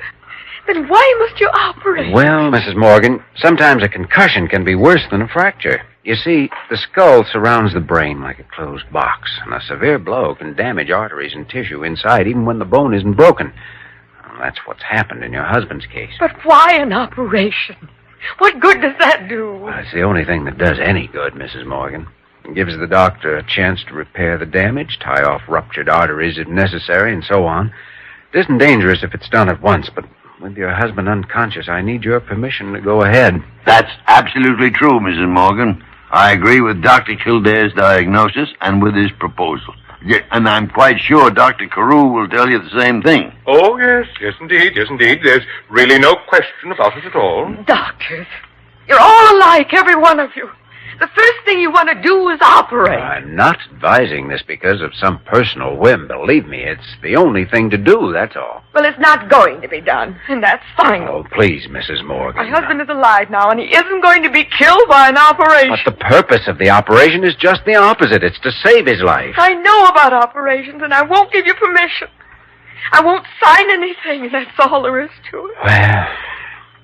Dr. Carew, as superintendent of the hospital, will you authorize an emergency operation without consent? Well, now, Dr. Kildare, I really couldn't. After all, there are strict rules about these things. But I do advise you to reconsider, Mrs. Morgan. That's my professional opinion, you know. I'm sorry, but I can't see it. Confound it, tarnation. Kildare speaking. Dr. Kildare, this is Parker. I think you'd better come up here right away. What's wrong? His blood pressure's still rising. It's up to 220 now. All right, Parker, be right there. And have Diana set up equipment to make a spinal tap. All right, Dr. Kildare. Goodbye. Morgan case? Yeah. Plasma concentrate isn't holding it. I'm going to tap his spine. Is that an operation? No, Mrs. Morgan. It's a fairly simple procedure that we have to use very often in concussion cases. The injured brain swells and raises the fluid pressure in the skull. That ups the blood pressure and is dangerous unless something's done about it. But there is something you can do. Yes, tap the spine and relieve the pressure. So, if you'll excuse me. Just a second, Jimmy. I'll go with you. Now, look, Jimmy.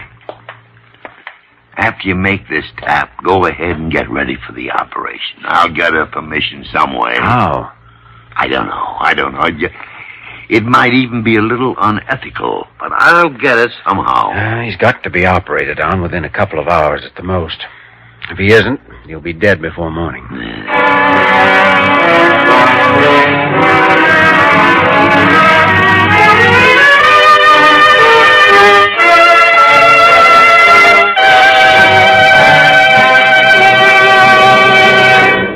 We return to the story of Dr. Kildare in just a moment.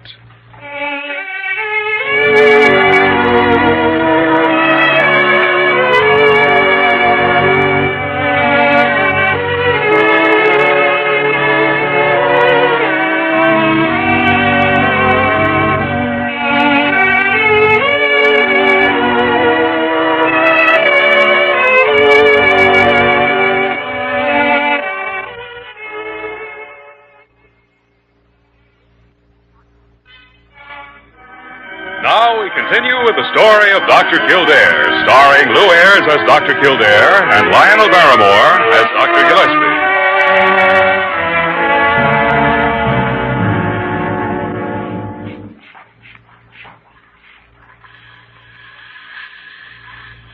Blood pressure's 230, Jimmy. All right, let's have the second spinal needle. Here you are. Now, we'll just... 2 of them ought to do it. What about her refusing to permit an operation? What are you going to do? I don't know. Dr. Gillespie thinks he can manage somehow to change her mind. He'd better. Otherwise, we're just wasting time with this. I can't understand her reasoning. Well, that's it. She's not reasoning. We run into one like her now and then with a morbid fear of surgery, even when there's no cause to justify it. I hope she changes her mind. Yeah. The irony is that even if it were a serious operation, with odds 10 to 1 against pulling through, it would still offer a better chance than just doing nothing. Check his blood pressure, will you, while I get the needles out? All right, Doctor.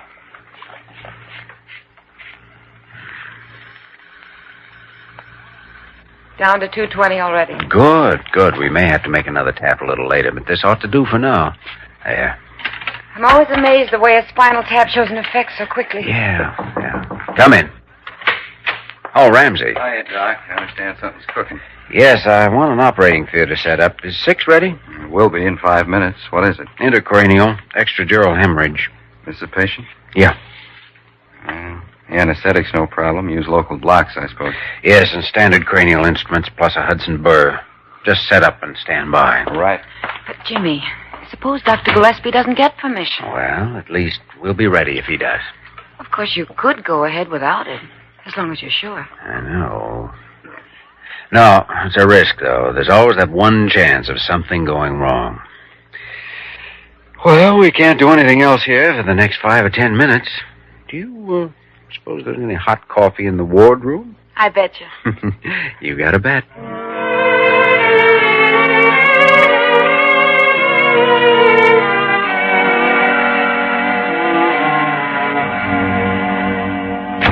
Oh, Dr. Gillespie. I didn't know you were in here. Well, now you know it, Parker. I thought you were down the lawn to that Mrs. Morgan, trying to change your mind for her. Parker, when it comes to bull-headed, bigoted stubbornness, she's even worse than you are. Well, I like that. I thought you would.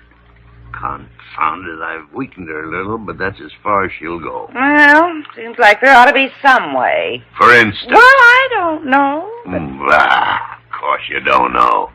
How could you think of anything when I can? Well, at least I wouldn't give up and walk out on it. Nor have I. I've tried every single argument I could think of, and some of them that didn't even make sense. Oh, that I can believe. The only 3 things I have not used are drugs, hypnotism, and torture. And I'm considering all 3 at the moment. Well, I still think if I put my mind to it, I could come up with something. After all, she's only a woman. Precisely, Parker. Only a concentrated bundle of sheer cussedness, that's all. And you say she's weakening, so just some little thing ought to do it. By the tarnation, Parker. Sometimes I think you must have a permanent concussion. Well... It's the only way to account for some of the stupid remarks that you... Wait a second. Hmm? Parker? Oh, no, you don't. Whatever it is, no. Absolutely not. Parker, do you happen to have any civilian clothes here at the hospital? Yes, I do. But I'm telling you now, Dr. Gillespie, Shut up. Has Mrs. Morgan seen you in your uniform? Why, no, but I'm not going to get mixed up in anything to do... Parker, hand me that roll of gauze bandage and the tape. Here, what are you going to do? Let me see now. I used to wind a pretty mean cranial bandage in my day. Huh? We are about to present a little drama, Parker, in which you play the role of a patient. Your name is, Miss Busterly. Busterly? Here, now. What are you doing? Don't help me, Parker. If you don't sit still, I'll shave your head before I put this on. Dr. Stop. Oh!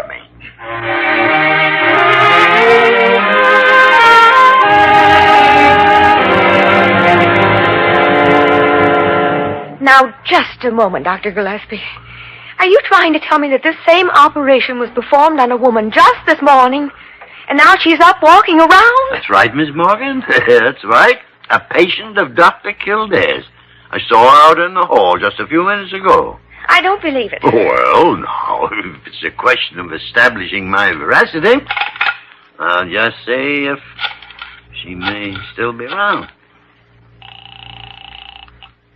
Parker speaking. Oh, Miss Parker, this is Dr. Gillespie. Yes. I wonder if you'd see if Miss Busterly is out in the hall and ask her to step in here. Oh, I'll step in there, all right, but I'll get even someday. This bandage is killing me. Yes, she was there a moment ago, Miss Parker. Yes, thank you. I just can't believe it. It couldn't have been as serious an operation as this one that you're... Yes, just exactly the same. Concussion and extradural hemorrhage. If you'd fallen out of a second-story window, or was it a third story? Oh, well, it was Kildare's case anyway, you understand? That's fantastic. Oh, happens all the time. All the time. Brain surgery has come a long way since the days of Sir Douglas Hartley. Hartley? English doctor, published a book back in the early part of the... Come in. Oh, why, it's Miss Busterly. Come right in. Come in. This is Mrs. Morgan. How do you do?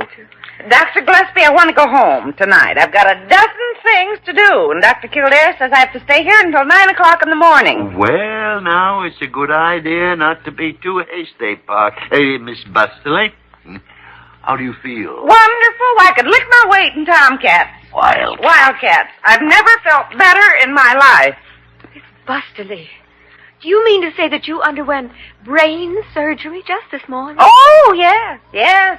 They made a little hole here in my head and did something rather, but it was nothing at all. But I always thought that Mrs. Morgan, you're basing your ideas on medicine as it was years ago. It's quite different today. Well, I had heard there'd been amazing advances. And you say my husband is in serious danger if this operation isn't performed immediately. Oh, there's no doubt of that. Oh, I guess maybe I've been acting like a fool. Here's the release form, Mrs. Morgan. You sign on the bottom line. Fountain pen? On the bottom line? Yes. Oh, yes. There. Thank you. Oh, run along, Miss Busterly. Run along now. Well. Let me have that phone. I got to call Kildare right away. May I see you out here, Doctor? Oh, Jimmy. Here is the release. Signed, sealed, and delivered. Good. I guess I'm lucky. You are, Jimmy. Go on up and operate. Operate? Oh, I already did that. What? 20 minutes ago. Patient's doing fine.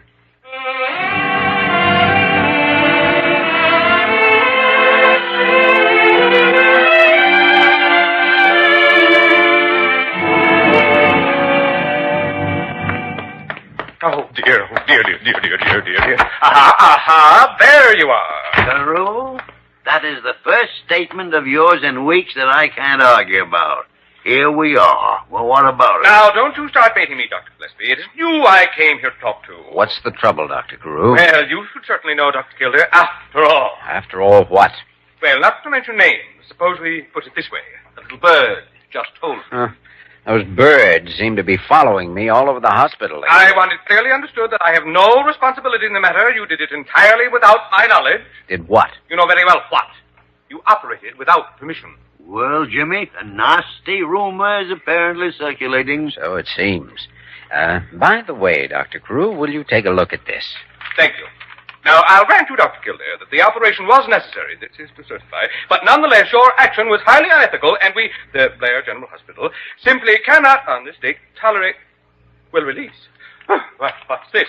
Release? Signed by Mrs. Morgan. She went on up to see her husband. He's conscious now, you know. Oh, dear. Good night, Carew. But I thought that, I heard that, that is, they said that, good night, gentlemen. Oh, dear. Dear. Well, there goes nothing with a gardenia in its lapel. By the way, Jimmy, I found out the reason for Mrs. Morgan's attitude. Her mother had died in 1919 from an infection following an operation for brain tumor. 1919, the year 20 BA. Before antibiotics. We've come a long way since then. And an even longer way since Hartley. I wonder where we're going from here. Well, I don't know where you're going, but I'm going to bed. Good night, Dr. G.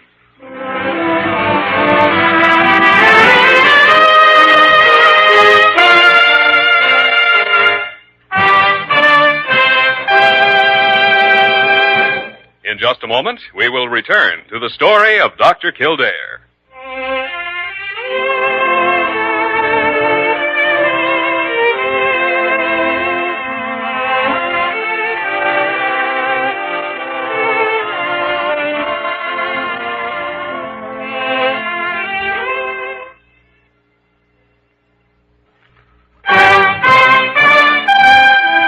And now, once again, the story of Dr. Kildare, starring Lou Ayres as Dr. Kildare and Lionel Barrymore as Dr. Gillespie. Look at it, Jimmy. Registered. Return receipt requested. Special delivery. What in the tarnation could that be? I don't know. Why don't you open it up and find out? A very sensible suggestion. Oh, from Mr. and Mrs. Arthur Morgan. I don't know any Morgan. Oh, of course you do. He's the accident victim who was in here last week. Hit by a car, brain concussion. Oh, that's right, sure. I forgot all about him. Confound it, they got this packed as if it was a dozen eggs. Must be something valuable. Well, I don't know why they'd be sending me but by the great horn spoon. Ad corpore sano, being a repository of ancient wisdom and the art of healing compiled by Sir Douglas Hartley. By the... Oh, thank you, Jimmy. Thank me? The Morgans sent it, a gesture of appreciation. Thank them for it. But confound it, wasn't even my case. And who told him I wanted this? You did. Ah, cut it out. You're talking like a man with a hole in his head. Well, anyway, thanks, Jimmy. You like it? I don't know when I ever wanted anything in my whole life as bad as I wanted that book. Well, now you've got it, so everything's fine. Oh, good morning, Dr. Gillespie. Dr. Kildare. Well, Parker, how come all the bandages? Oh, confound it, Miss Busterly. You can drop the act now. That was last week. And what makes you think that this is an act? Parker, you don't mean... Yes. Last night I slipped in the bathtub and... Well... Oh, no. Operating room 7. Here we come.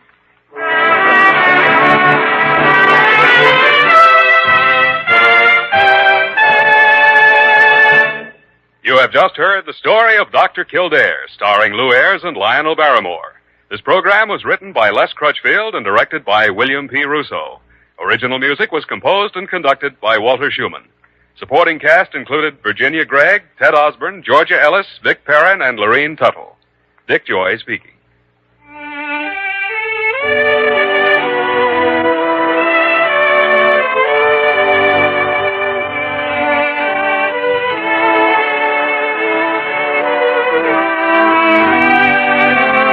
HOJO Radio, where the classics come alive. The story of Dr. Kildare. Whatsoever house I enter, there will I go for the benefit of the sick. And whatsoever things I see or hear concerning the life of men, I will keep silence thereon, counting such things to be held as sacred trusts. I will exercise my art solely for the cure of my patients. The story of Dr. Kildare, starring Lou Ayres and Lionel Barrymore. Metro-Goldwyn-Mayer brought you those famous motion pictures. Now this exciting, heartwarming series is heard on radio. In just a moment, the story of Dr. Kildare. But first, your announcer.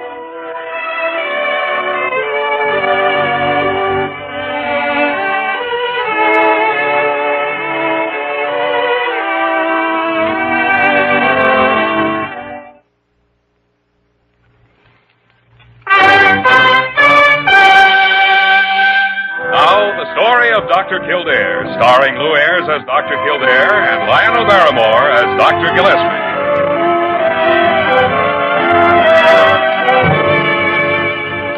Blair General Hospital, one of the great citadels of American medicine. Clump of gray-white buildings planted deep in the heart of New York.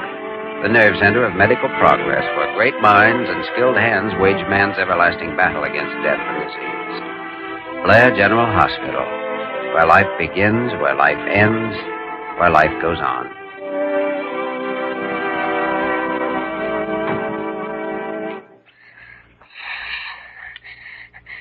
His temperature is 103.6, Dr. Gillespie. All right, Parker. Help Jimmy get that oxygen tent over him. Take hold of the other side there, Parker. All right, Dr. Kildare. How old is the child, Mrs. Delbert? 6, Doctor. It's Miss Delbert. Oh, you're not his mother. No, his governess. I work for Mrs. Norton. She and David's father are, well, separated. They're waiting for the court to decide custody. Well, the court may not get a chance to. Boy's in pretty bad shape. Oh, it happened so suddenly, after I'd put him to bed tonight. Until then, I thought it was only a cold. Well, it isn't a cold now. It's pneumonia. All right, Parker, let's move him up under the tent. Here, I'll move this pillow. Now. Mommy.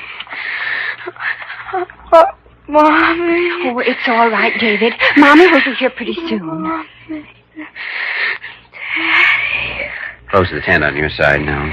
I'll turn on the oxygen. I was simply at my wit's end, Dr. Gillespie. I couldn't get in touch with Mrs. Norton, and I didn't know what to do.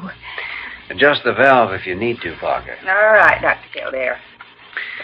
Where is the boy's mother, Miss Delbert? Well, she's at a party uptown.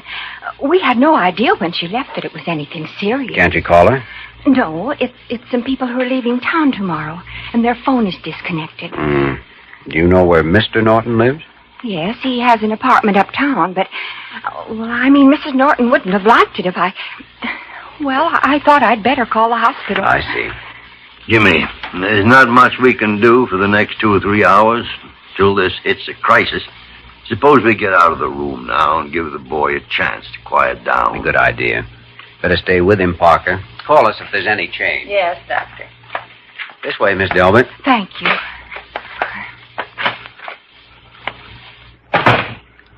Is it really serious, Doctor? Well, he's had the full course of shots, antibiotics, and he's under oxygen. That's about all we can do at the moment. Depends entirely on how he meets the crisis. Yes, his condition is very serious. About his parents, Miss Delbert, is this separation recent or, well, what's behind it? It's recent. It happened about a couple of months ago.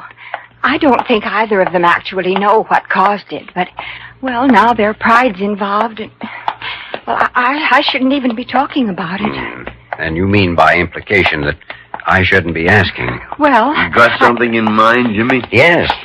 Whatever personal differences the Nortons may have, they should be able to put them aside for tonight at least and think of just one thing. That child in there fighting for his life. Well, I'm sure if they knew... You can call it moral support, feeling of security, or whatever. But he needs a father and mother standing by. I'm going to see that he has them. Good. I agree with you. Go to it, Jimmy. And you're going to help me. If there's one thing that we... Huh?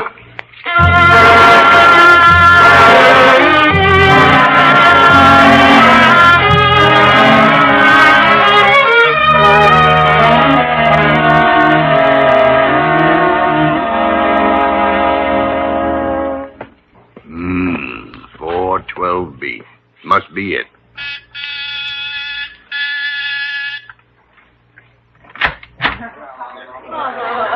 Good evening. Evening. I'd like to speak to Mrs. William Norton, please. Mrs. Norton? Is she expecting you? No, she's not. I see. And whom may I say is calling? You may say it's the Maharaja of Zambongo, if you want to. I've never met her, and the name wouldn't mean a thing. Just ask her to step out here. Well, one moment, if you please. Confounded, supercilious idiot. He's a dead ringer for Peru. Quite a party. Good evening. You wanted to see me? I did, if you're Mrs. Norton. Why, yes, I am, but I don't believe that... No, you haven't. Leonard Gillespie, staff doctor, Blair Hospital. Well, doctor, right at the moment, I'm feeling fine. Right at the moment, you're feeling terrible. And you're trying to fool yourself and everybody else into thinking you feel gay and carefree. Well, all of which is beside the point. Yes, it certainly is. Now, if you'll excuse me... Get your coat, Mrs. Norton, and let's go. I beg your pardon. Your son's at the hospital with a case of pneumonia. David? At the hospital? That's right. That cold of his suddenly became worse a couple of hours ago, and the girl who works for you called us. Well, wait until I get my coat, Dr. Gillespie. Your coat, madame. Oh, thank you, Bentley. Will you explain to the Vandekers... That your son is seriously ill, madame? Yes, I'll take care of it. Thank you. All right, Doctor. I'm ready. Good evening, madame. Doctor? Good night, snooper. I beg your... I wonder why on earth Miss Delbert didn't phone me with... Oh, she couldn't, of course. I hope she didn't call my... David's father, I mean. She didn't. Thank heavens for that. He may be at the hospital when we get there, though. A young associate of mine went after him. Oh? I'm sorry you did that. Here's the elevator. Mrs. Norton, what are you more concerned about? Your pride in the possible embarrassment of the situation, or the welfare of your child? Why, my child, of course. Look, you've gone to considerable trouble to get both of us to the hospital. Is David's condition really dangerous? It is. Come on.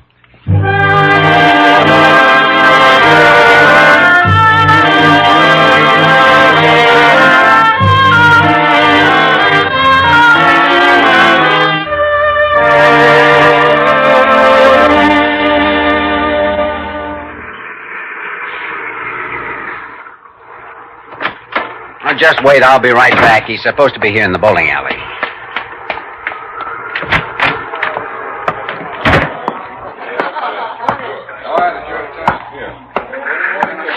Oh, pardon me. Yeah? I'm looking for a man named Bill Norton. Bill? Oh, right over there. Oh, thanks.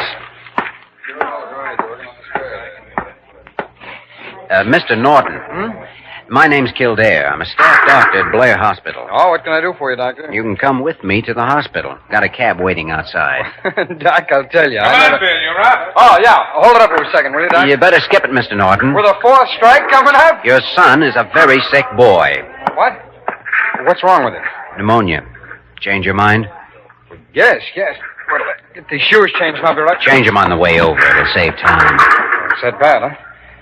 Look, fellas, I'm sorry. You'll have to get somebody else. My kid's in the hospital. All right, Doc, let's go. You know, I'm a little surprised at my wife. That Mrs. Norton would tell you where to find me. She didn't. I checked with the manager at your apartment house. Mrs. Norton doesn't know about this yet. She was somewhere at a party when the governess called us. Oh, great. Wait till the court hears about this. I don't think there's any reason to blame her. Child took sick after she'd gone. Oh, sure. That's the Delbert girl story. My cab's over there. Okay. And let's get one thing straight. Yeah? I came after you because I thought David needed a father standing by. He doesn't need an irate husband.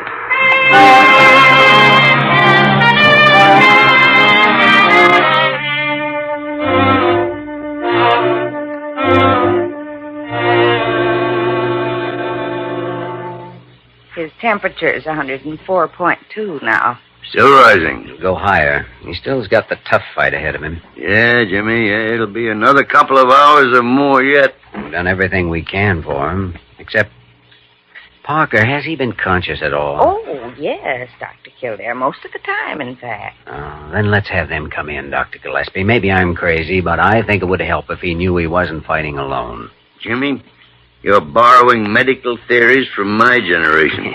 I guess I have been around you too long. You implying I've exercised undue influence? Not at all. Miss Parker, where on earth is... There you are. Outside, Carew. What? Come on now. This patient has enough problems without you fluttering around the room. Coming, Jimmy. Right with you. Please, Dr. Gillespie. Well, after all, it was hardly necessary to manhandle me. Your gardenia's slipping, Carew. It is? Oh, dear, it is. Thank you. Do you have something in mind, Dr. Crew? Well, certainly I had something in mind. Now, what's that? Oh, yes. Someone, and I won't mention names, said that both of you had left the hospital. Not really. Oh, yes. I'm very glad I was misinformed. You weren't. What? We did. Oh. Good night, Carew. Good night, gentlemen. I wanted to ask you... I wanted to... Oh, dear. Fathead. Oh, come now, you're just bitter. Yeah. You know, I'm almost scared to open the door to the lounge. They've been there together for 10 minutes. The place may be a shambles. Well? Oh, how is he, Doctor? About the same, Mrs. Norton. It's still too soon to tell. What about seeing him? Can we go in? Yes, that's why we brought you here. He's been calling for both of you for the last couple of hours. Poor baby. We have every reason to believe he'll pull through, though. But pneumonia in a child his age is always dangerous, and he has to do the fighting. All we can do is help. Well, now, look, if it's a matter of expense... It isn't a matter of expense, Mr. Norton. It's a matter of human intangibles, courage, and faith. That's where you come in. You're his parents, his security in a way.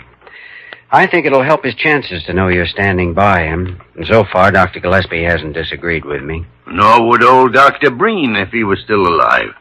He's the man who taught me the value of moral support back in 1915. I know what you mean. All of us need other people when we're ill. So it's natural for a child to turn to his mother at a time like this. Yes, must be quite a shock when he finds she's gone off to a party. I told you I didn't know he was ill. You knew he had a cold. What kind of a mother are you, anyway? Not as good a one as you are a father. Now, wait a minute. I think the court may be very interested in hearing about this. Oh, really? Well, there may be a few things I can tell the court, you know. Fine. You just go to it. All right, I will. That's enough, both of you now. We hope we were dealing with rational adult parents who could see David's welfare as being more important at the moment than their own personal quarrel. Now, wait. We've already told you that he's seriously ill and that he needs you, both of you. But that's as far as we can go. From there on, it's up to you. So make up your minds.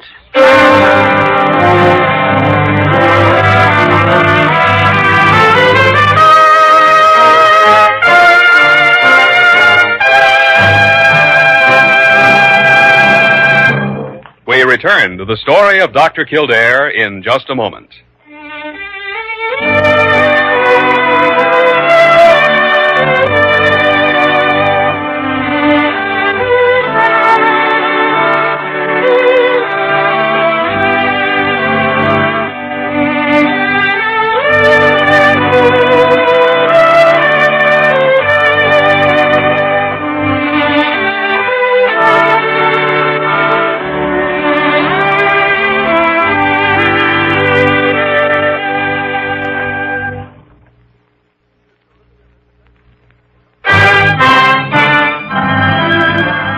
We continue with the story of Dr. Kildare, starring Lou Ayres as Dr. Kildare and Lionel Barrymore as Dr. Gillespie.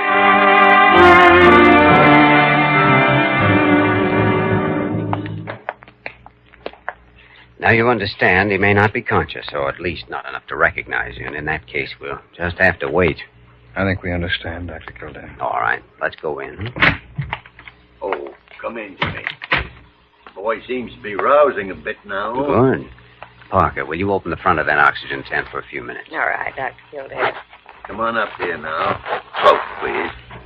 Try talking to him. Patient in delirium always recognizes a familiar voice sooner than a face.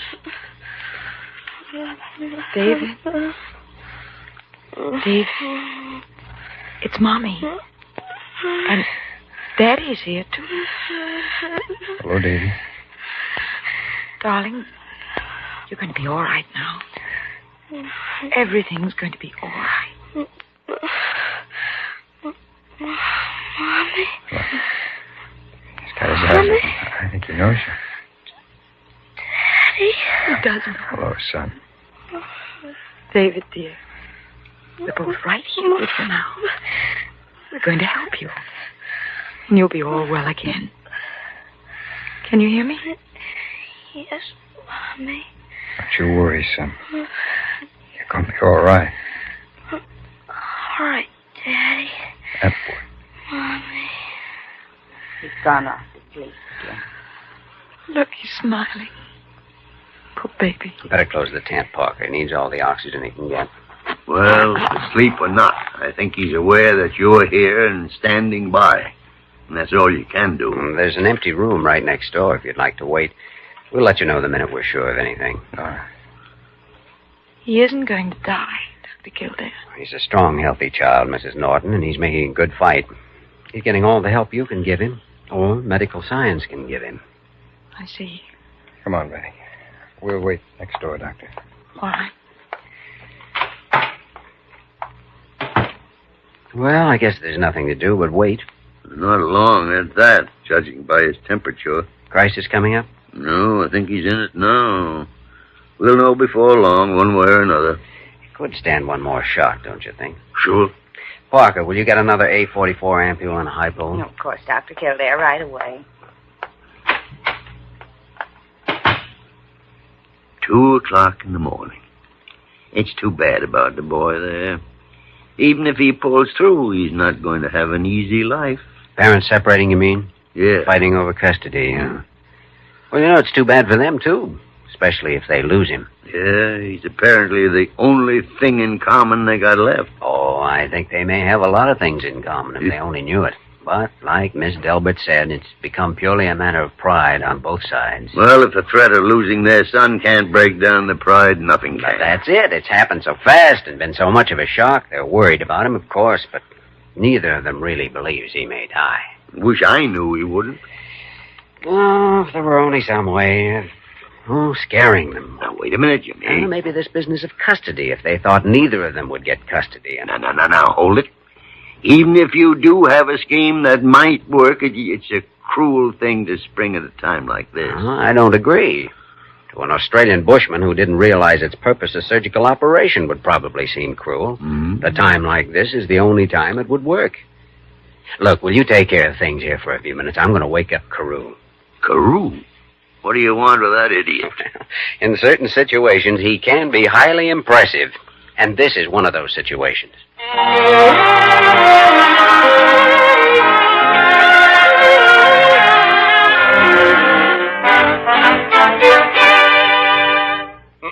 Now, as I understand it, and mind you, I'm agreeing to nothing. You want me to tell these people that I should advise the court to declare their child a public ward. That's right. You say it's your opinion that neither of them is a fit parent to have sole custody, that you'll use all your influence. Wear your gardenia and give them that down-the-nose Boston look. In other words, give them the business. Oh, dear, I do wish sometimes that you could use language of a more professional character, Dr. Kildare. That's amazing, Dr. Carew. That's exactly what Dr. Gillespie said a few minutes ago. Oh, really? Yes, that's why I came up here. Dr. Gillespie said, Jimmy, Dr. Carew is the only man who could do this. You and I talk like a couple of bums. Dr. Gillespie said that? Oh, yes, indeed. Well, I have always tried to keep up maintain certain standards. Well, of course, this job does require a little more than that, and it's just possible that even you couldn't carry it off. Indeed. Yes, you see, it's a matter of, I guess the word is finesse. Well, I have certainly never regarded finesse as being a talent with which I am totally unfamiliar. Oh, then you'll have a try at it. Dr. Kildare, a crew never merely tries. I shall do it. Good. Here, put on your gardenia.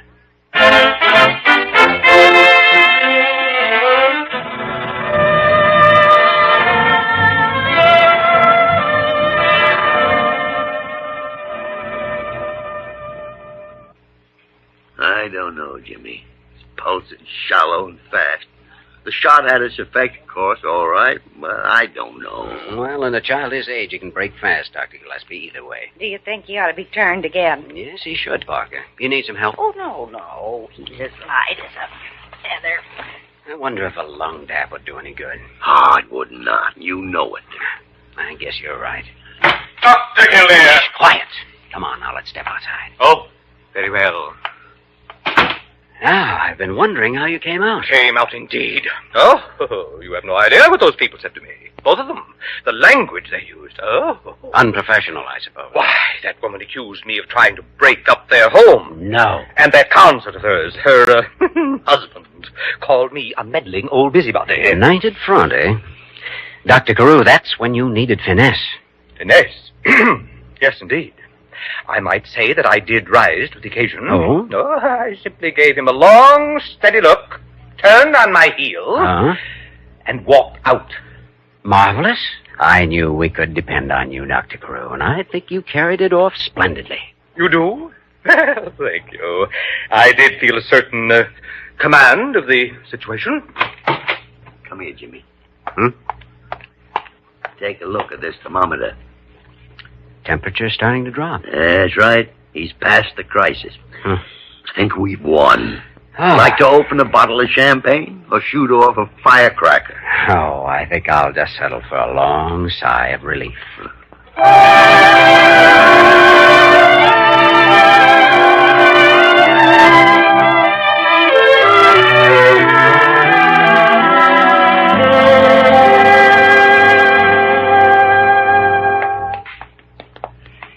I don't know. I guess maybe we should have come down here and told him right away. Oh, I think it was better to wait the half hour and be sure. At least we... Hey, look.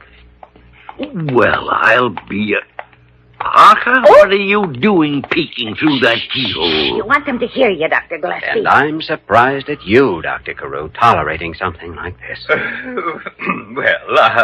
was merely... after all, those two had threatened me. Move over, Parker. All right, you don't have to push. And when their dispositions were obviously somewhat violent... Well, by the great horn spoon, locked in each other's arms. Well, that sort of conduct is positively indecent for a married couple. Cynic. Well, it looks as though 2 crises have passed. Let's give them another 10 minutes before we break in on them. Well, I certainly have no desire to break in on them in 10 minutes or in 10 years after those names they called me. Gentlemen, Miss Parker, I am going to retire. From the hospital, Dr. Carew? To bed, Dr. Gillespie. Oh, well, good night and pleasant dreams.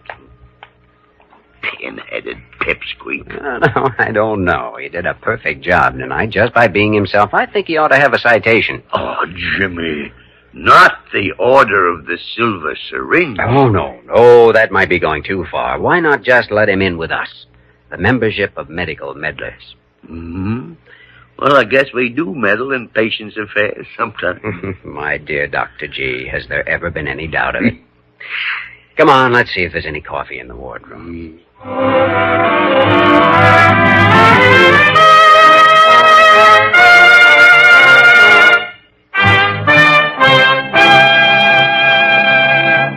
In just a moment, we will return to the story of Dr. Kildare.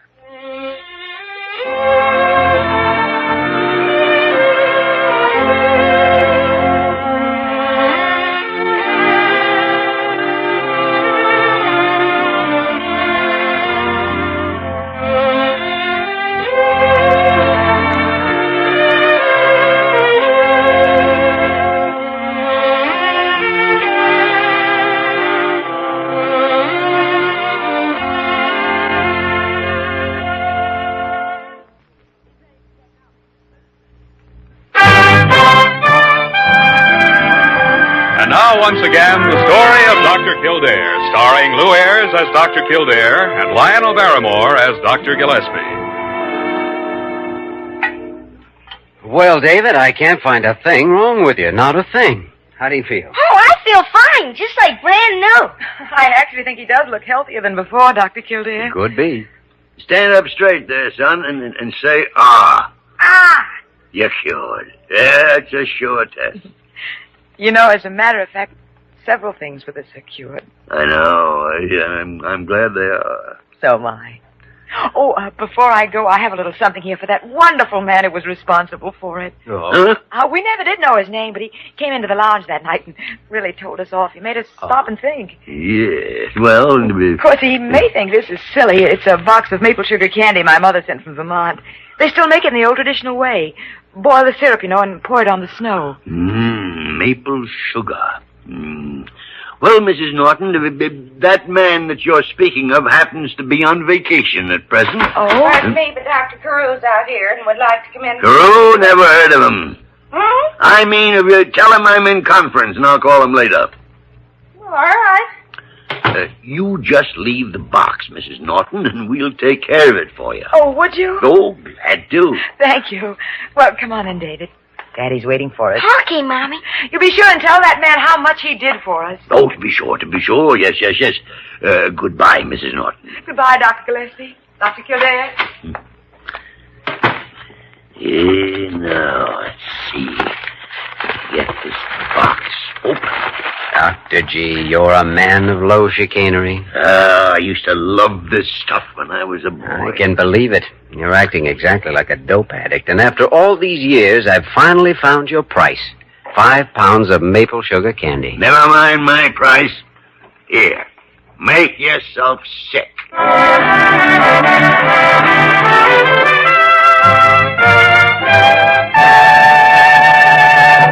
You have just heard the story of Dr. Kildare, starring Lou Ayres and Lionel Barrymore. This program was written by Les Crutchfield and directed by William P. Russo. Original music was composed and conducted by Walter Schumann. Supporting cast included Virginia Gregg, Ted Osborne, Isabel Jewell, Stacey Harris, Jay Novello, Jeffrey Silver, and Lynn Ainley. Dick Joy speaking.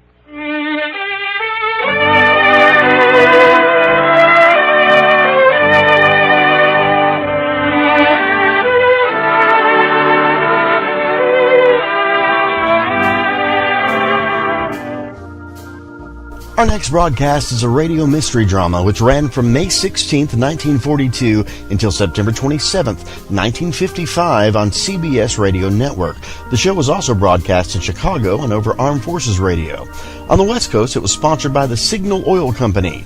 That whistle is your signal for the Signal Oil program. The program was also adapted into a film noir series by Columbia Pictures in 1944. Each episode began with the sound of footsteps and a person whistling. The haunting signature theme tune was composed by Wilbert Hatch and featured Dorothy Roberts whistling with an orchestra.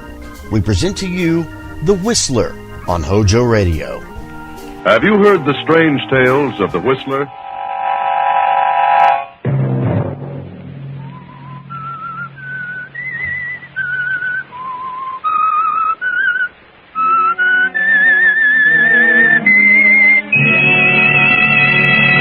I'm the Whistler. I no longer see fearful things in the night. All that has changed. Night and the shadows are friendly. Now it is the daylight that frightens me. Another Sunday night, and again CBS presents The Whistler.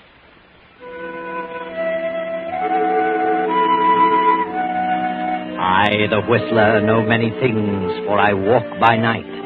I know many strange tales, many secrets hidden in the hearts of men and women who have stepped into the shadows.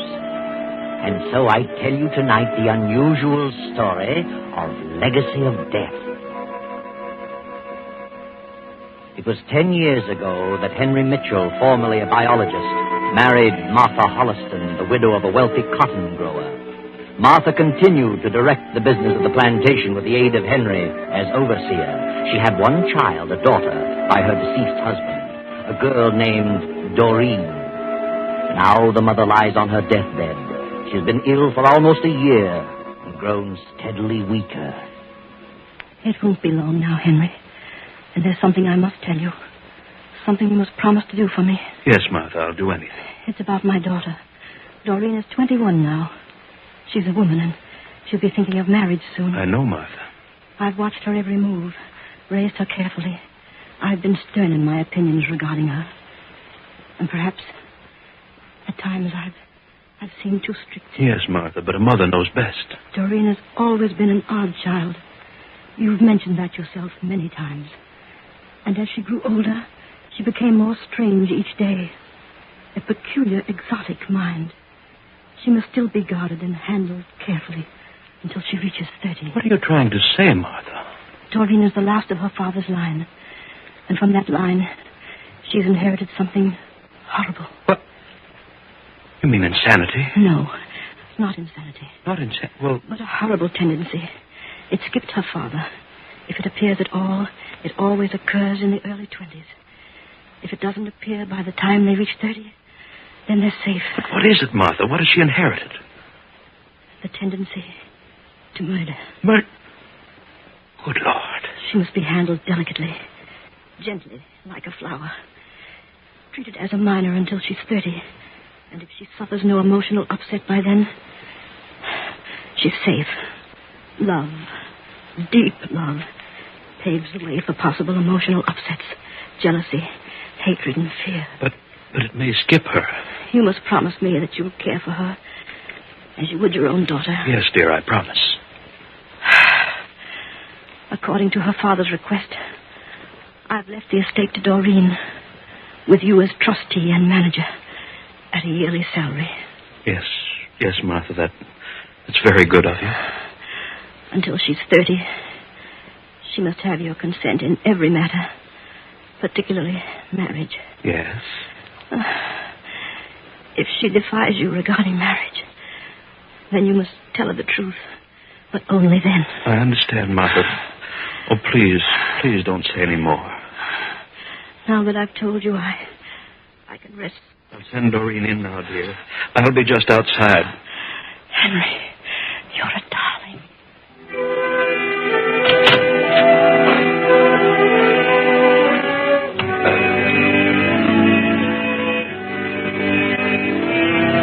Doreen stepped into the room, knelt at her mother's bedside, and a few minutes later, Martha was gone. Now 6 months have passed, and Henry has hired another overseer, young Irving Wallace, a graduate of Agricultural University. Irving has fallen madly in love with the strange, unpredictable Doreen. Do you realize, Doreen, I almost turned down the offer to take this job. Then something kept saying to me, take it. And I did, darling. I don't know why at the time, but now I know. The night. I love the night. And the river and the moon. What? Daytime and the sun unnerves me. I'm never at ease, never able to think clearly. Till the sun goes down and I see the moon on the river. It is pretty. When I was a little girl, I was always frightened of the dark. I fancied all sorts of horrors waiting for me in every shadow. Yes? Now, in the last year or two, I've somehow lost my fear of the darkness. I no longer see things in night. Night and the shadows are friendly.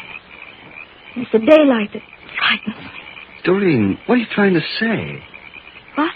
What sort of talk is this? What's happened to you, Doreen? You've changed. You've grown distant and detached. We come down here to the river now, and you just stare at the moon and talk in riddles.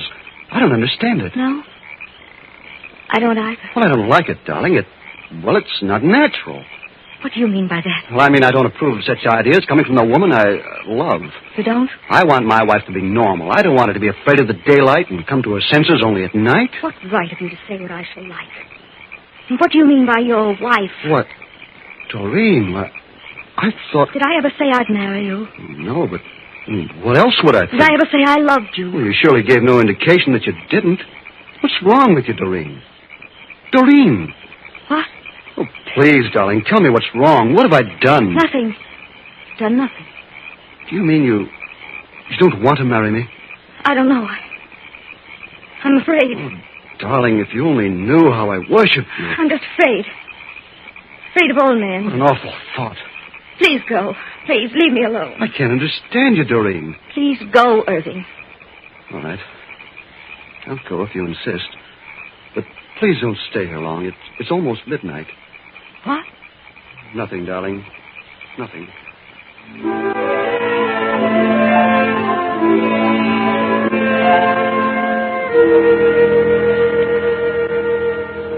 I saw the light in the library, Mr. Mitchell, and I wanted to talk to you. Have you noticed anything strange about your stepdaughter lately? Strange? I mean about her behavior, her actions. Not particularly. Well, I just left her down on the riverbank, and she's talking a lot of nonsense. Nonsense? And what were you doing down at the riverbank at this time of night? I may as well tell you. I'm in love with Doreen. I want to marry her. Marry? Yes. I knew nothing of this. Well, I suppose it's only natural. It's just the way it happens, but... Well, really, Mr. Mitchell, I love her so much that I... Never mind. You needn't say any more. Good heavens. Is it such a shock? After all, she's a woman. What's wrong, Mr. Mitchell? Are you ill? No, I'm just... What did you say about Doreen acting strangely? Well, in the last few days, she's changed. She's acting in a weird sort of manner. Weird? Yes. She says the daylight frightens her, and she loves the dark and the moon. Tell me, is Doreen in love with you? Well, I certainly thought she was. She led me to believe so.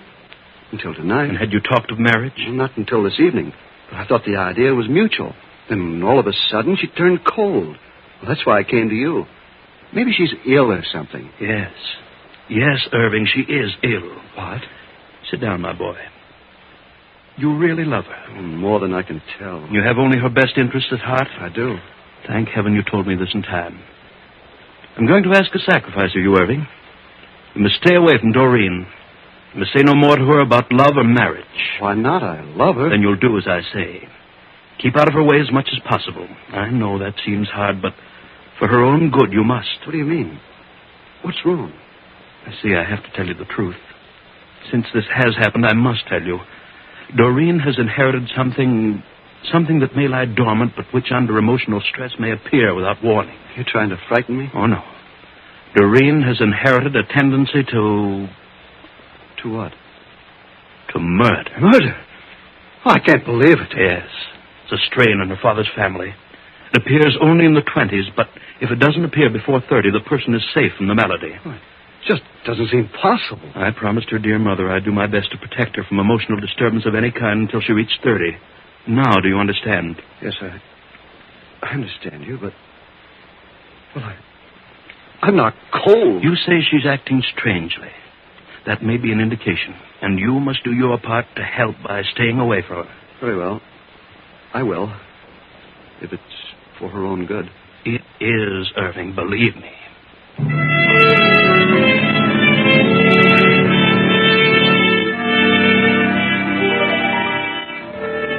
Irving keeps his word, and difficult as it is, he avoids Doreen. Then a few weeks later, Henry Mitchell's handsome young brother, his only living relative, Clyde Mitchell, a wealthy Hollywood writer whom Henry hasn't seen in years, drops in unexpectedly. Well, Clyde, you've been doing very well in Hollywood, haven't you? Yes, indeed. Hollywood's been good to me. I've made a fortune. And I've handled my money in a better fashion than most of them. Every dollar I get is turned over to a manager, and he invests it for me. I couldn't write my name to a check for $500 if I wanted to. Good. I'm glad to hear you finally got some sense. Why did you give up your biological research? Oh, I haven't entirely given it up. I still dabble in agricultural biology. You seem to be doing all right, Henry. This is a nice plantation, nice home. I'm sorry I didn't get to meet your wife. She had a daughter, didn't she? Yes, she's here. Doreen. Strange girl, most unusual. No children of your own, Henry? None. You and I are the last of our line. We're the only living ones of the family. It's up to you to carry on the name, Clyde. Yes.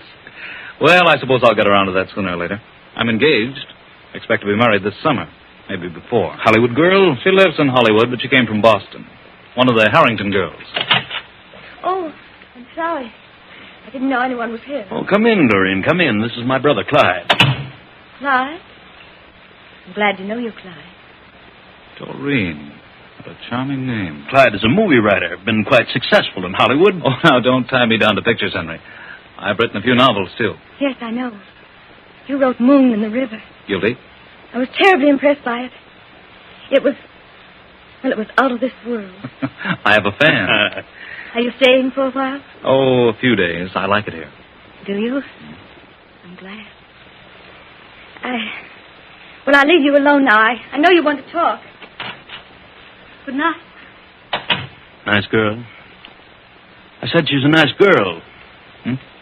Oh, yes, she's gorgeous.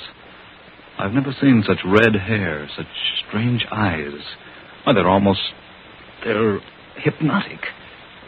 Red hair and green eyes. What did you say? I didn't say anything, Clyde.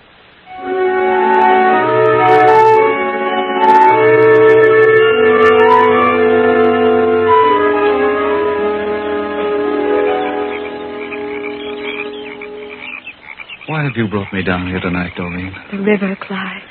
The moon in the river. Look at it.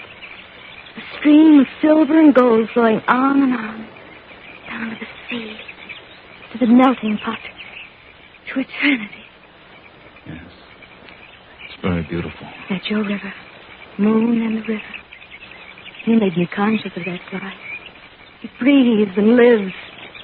That's why I've come to love the night and hold no fear of the dark. You mean you're at ease in the dark? Tonight I'm soothed and the moon thrills me. The moon and the river. And they mean the same to you. The same? They must. Or you could never have written as you did.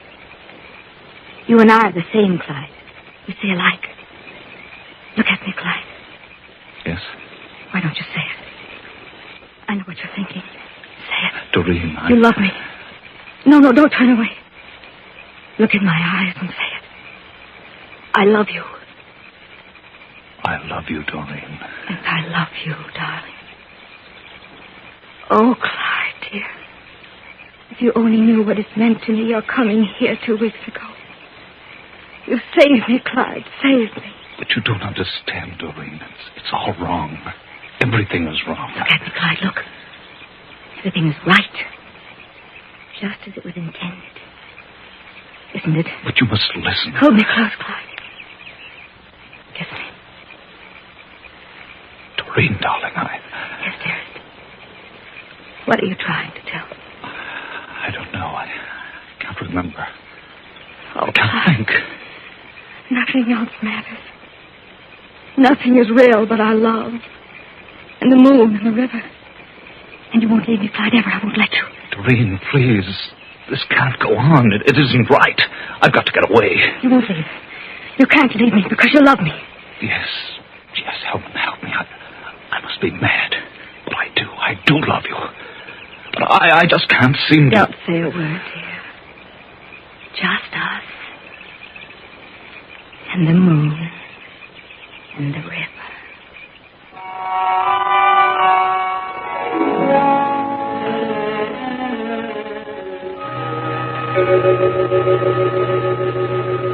Oh, Clyde. Yes, Henry? Come into the library. I've just been talking with Irving. Said you were walking down by the riverbank a while ago. Yes, I was. That is, What's wrong with you, Clyde? What's happened? I don't know, Henry. I'm leaving in the morning. Leaving? I must. I've got to get back to Hollywood. I'm getting married, you know. Next summer, you said? Did I? Well, I've decided to get married as soon as possible. Clyde, I know where you've been. You've been with Doreen. Irving told me. Yes, I was with Doreen. I don't know what's happened to me since I've been here. But I do know I mustn't stay another day. I'm leaving in the morning. You've fallen in love with Doreen? I don't know, Henry. I don't know what's wrong. Is she in love with you? Is that it? Yes, she is. I tried to fight it off, but... Well, it's just I lost all sense of logic. Doreen is a strange creature, Clyde. I'm certainly aware of that. It seems to... I'm powerless to keep away from her. I mustn't stay longer. I'm leaving the first thing in the morning. I'm sorry to see you go, Clyde. I'd hoped you'd stay longer, but perhaps under the circumstances it's best. I only wish I were free to go with you. You can come along if you want. No, I can't leave, Clyde. Because of Doreen? Is that what you're trying to say? Yes, Clyde. I can't leave her alone for a single moment. What's wrong with her? There's something odd about her, and you know what it is. Does she know you're leaving? No, I tried to tell her. I see. And I'd better tell her? Yes. Good night, Henry. Clyde climbs the stairs and goes to his room. Henry stands in the door of the library, lost in thought. A few moments pass, and Doreen comes into the hallway from outside and starts for the stairs. Doreen? Yes? Come in. What is it? I've just learned that you've become infatuated with my brother. Infatuated? And before it becomes more serious, I want to warn you that it'll be a mistake for you to fall in love. What do you mean? Why shouldn't I fall in love? Well, don't you think it'd be better to learn more about a man before you allow your emotions to carry you off your feet? I don't understand you. Why should I wait? It'll be better if you do. Please believe me. What's the reason back of all this? Well, Doreen, I hate to tell you this. Why don't you say it? What is it? You're making a fool of yourself. I mean, Clyde is making a fool of you. That isn't what you were going to say. Yes, that's exactly what I was going to say. I know my brother better than you. He isn't serious about you. Why, he's never been serious about any woman. He never will be. He isn't the type. Believe me, he doesn't love you. I don't believe you. I know he loves me. I know. And I'm going to marry him. Marry him? Yes. You poor girl. I'm terribly sorry for you. Clyde was here a few minutes ago. I asked him about you, and he told me that he wasn't in love with you. You see, my dear, he's engaged to another woman. He's going back in the morning to be married. Married? If he had been serious, he'd have told you the truth. I'm sorry this had to happen to you. I've tried my best to keep you from falling in... What did you say? Go on, finish. I said that... Oh, please, Doreen, don't become upset. You tried to keep me from falling in love. That's what you were going to say. Doreen, you must... Why didn't you want me to fall in love? Why? No, Doreen, control yourself. Do you know what I'm thinking? Doreen. I despise you. I hate you. Oh, no, you don't understand. You don't want me to marry Clyde. You don't want me to marry anybody. And I know why. You're lying to me. You told him something to drive him away. I've told him nothing, and I'm not lying. I'll find out in just a moment. Wait, Doreen, wait. I didn't want to tell you, but I see now that I must. You see, my dear, you've inherited a complex, something that lies dormant and may be brought into action under emotional stress. Inherited a complex? Yes. A tendency to murder. Murder? And that's why I've tried to keep you from falling in love, from subjecting yourself to emotional stress. So that's what you told him. Another lie. Oh, no. So I've inherited a desire to kill. Does anyone else know that? Yes, I had to tell Irving. I see. Good night. Oh, I beg your pardon, Mr. Mitchell. Oh, no. Come in, Irving, come in. I wanted to talk to you about... Hello, Doreen. I said, what's the matter with you, Doreen? Nothing. Nothing is the matter. You look as though you... Doreen, what is it? Are you ill? Yes, I am ill. Haven't you heard? Doreen! Good night, both of you. What's wrong with her? I've never seen her like this. Do you suppose... I had to tell her, Irving. I had to. But it's happened. She snapped. I can tell. I don't know what to do now. I just talked to Clyde. I told him he had to leave at once. The sooner the better. And I told him why. Told him about Doreen. I begged him to go for her sake. He only laughed at me. Told me to tend to my own business. If Clyde tells her the truth, which he will, she's liable to snap completely. But what can we do? I know what to do. When Clyde tells her, she'll turn violently against him. He's got to leave on the first train in the morning, but tonight she may do something. I'll change rooms with Clyde after she talks to him. What can I do? Nothing, Irving. Just try to forget it. Oh, you can get me some coffee. I've got to stay awake tonight.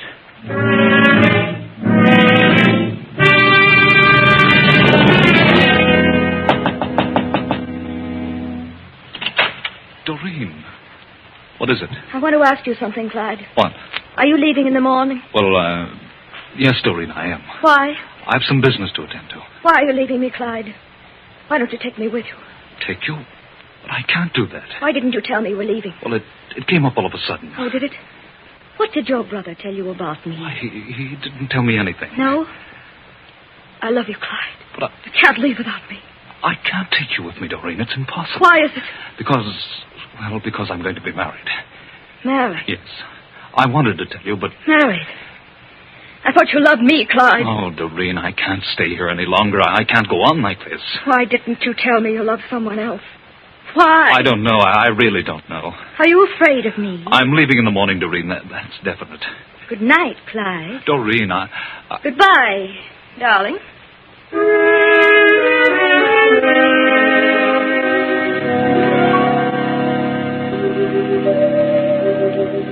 Now, the next morning. Breakfast is set early since the first train leaves at 8:30. At 7, Doreen, her face pale, deep shadows under her green eyes, comes slowly down the stairs to the sunroom. Good morning, Doreen. Morning. Sit down, Doreen. Did you rest well? No. I didn't sleep so well either. Guess the storm disturbed me. Was there a storm? Yes, an electrical storm. Didn't you hear it? I don't remember. What time does the train leave? 8:30. Clyde will be down in a few minutes. Mr. Mitchell. Yes? Mr. Bolton like to see you. Oh, tell him to come in. Morning, Mr. Mitchell. Morning, Bolton. This is Mr. Davis, my assistant. This is Dr. Upton. How do you do? How do you do? Gentlemen, this is my daughter, Doreen, and this is my superintendent, Irving Wallace. Yes, I know. How are you, Irving? What are you doing here? May we see the body, Mr. Mitchell? Yes, Sheriff. Sheriff! Body? Well, what's happened? Clyde has been murdered. Clyde! Murdered? Why, murdered? Yes, during the night. Clyde! Come along, gentlemen. Upstairs.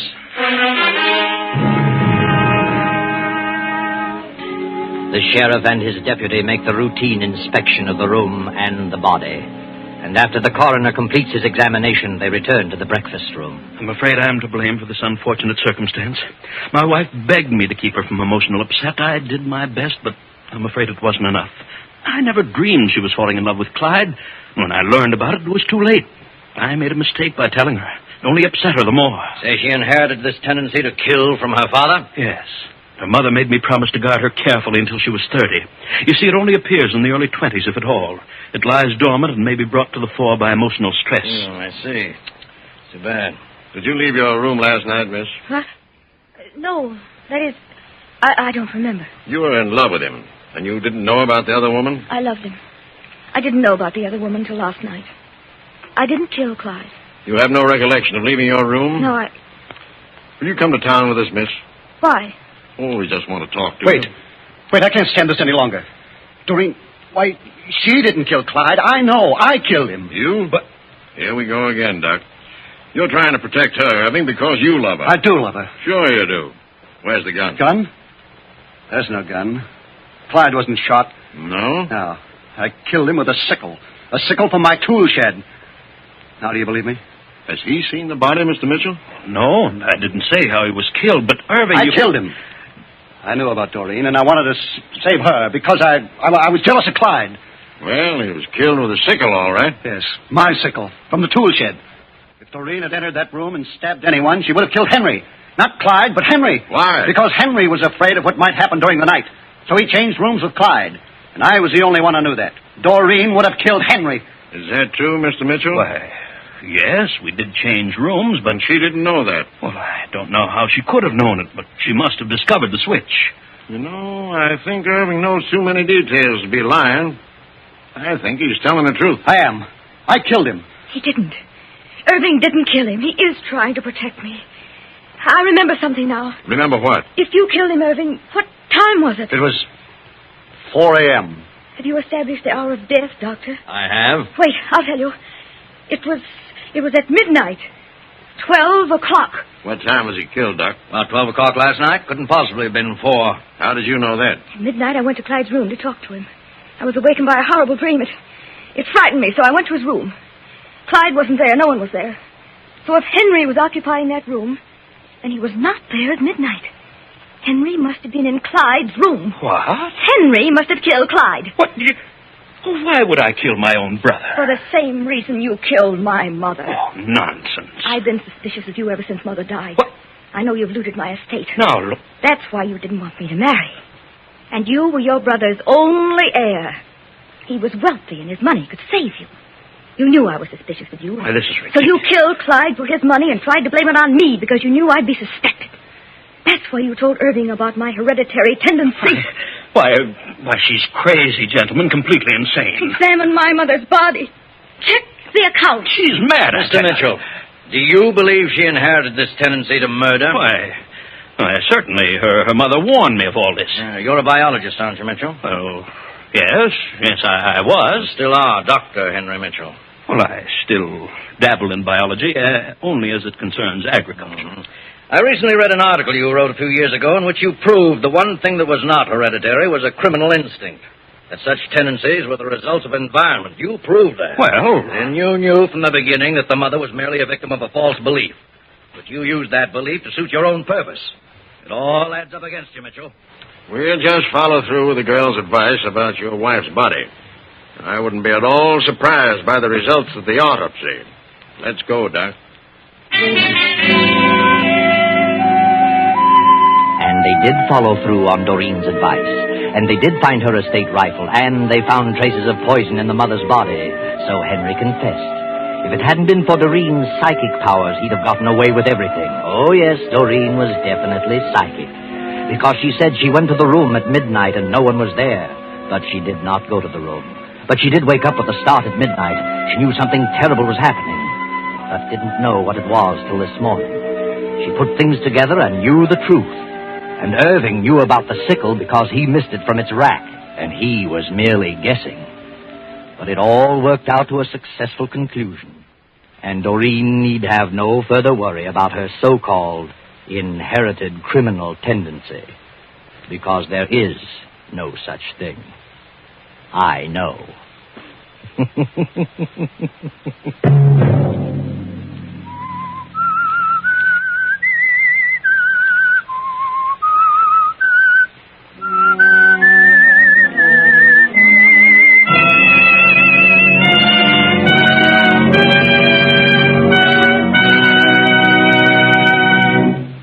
CBS has presented The Whistler.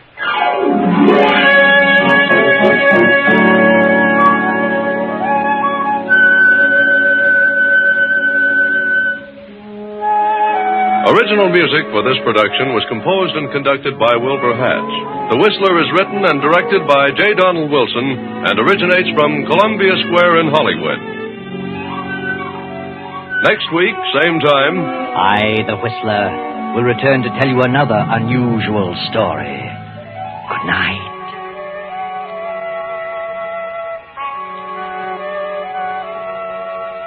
this is the Columbia Broadcasting System.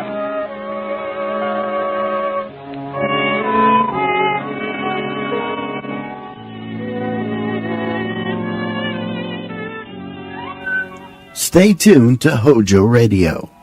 Have you heard the strange tales of the Whistler?